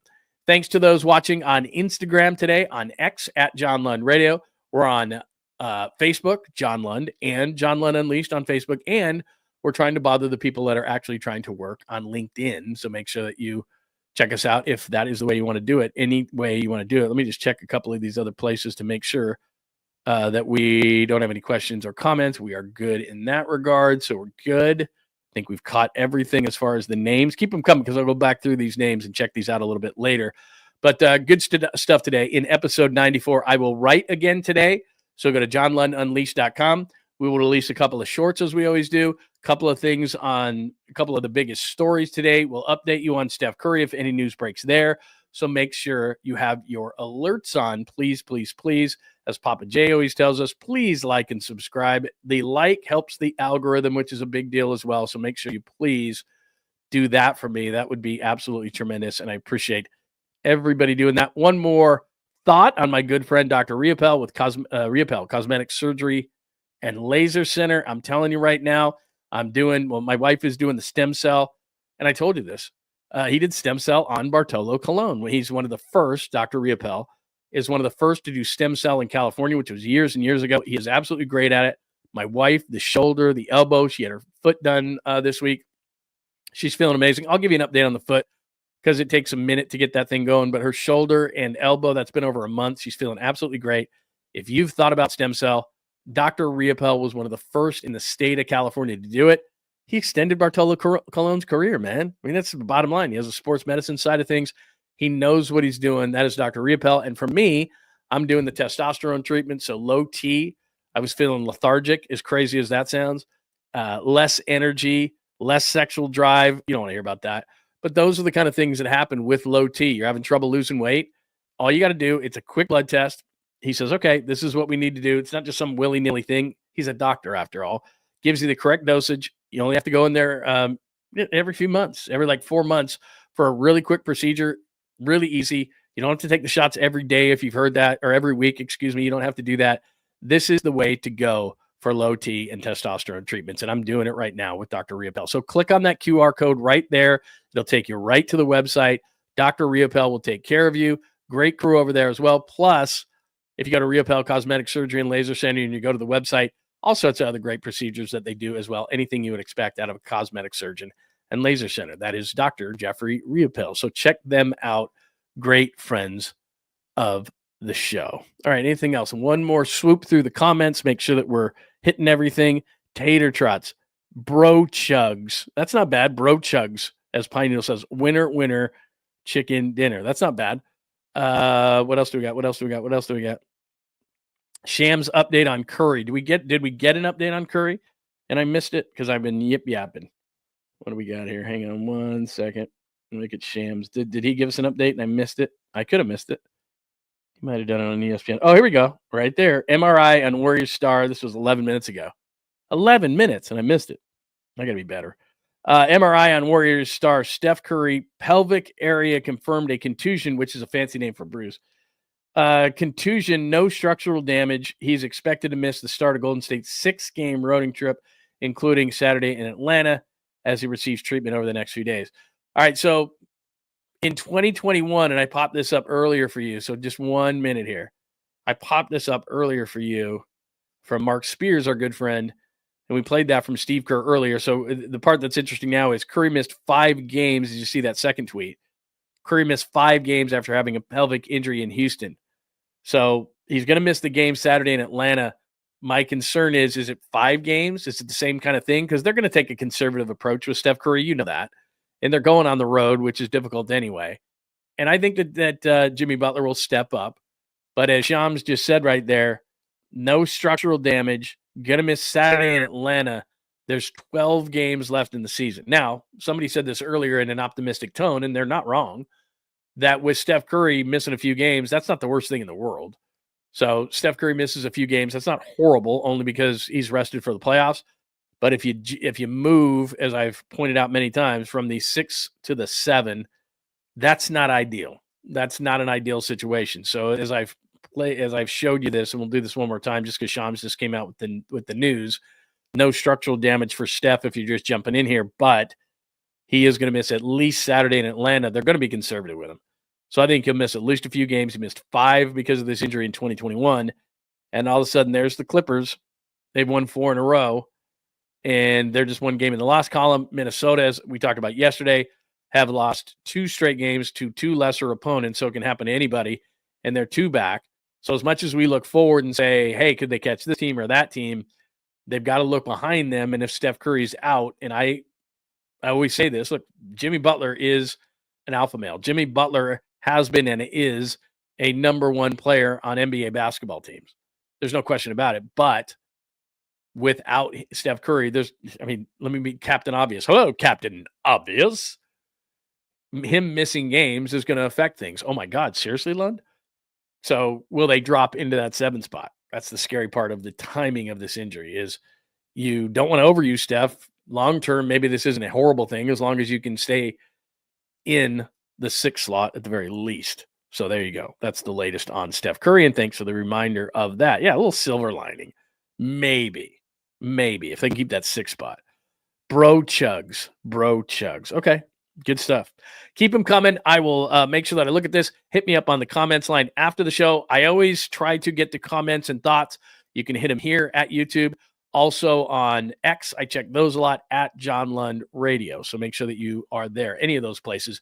And remember, for all things Unleashed, including a new piece that I'm going to write, new videos that we put up, updates on podcasts, all sorts of things, John Lund Unleashed merch, all that available at johnlundunleashed.com. Everybody have a great Friday. Best of luck with your brackets.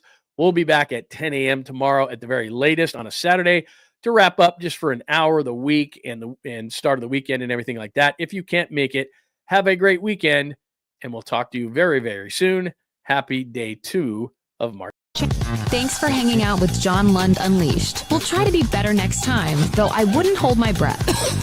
Please like and subscribe on the John Lund Unleashed Pod YouTube channel. Watch live shows weekdays at 8 a.m. on YouTube, Instagram, and X. And make sure to have your alerts on for shows throughout the day or night. All things Lund can be found at johnlundunleashed.com. johnlundunleashed.com. Goodbye!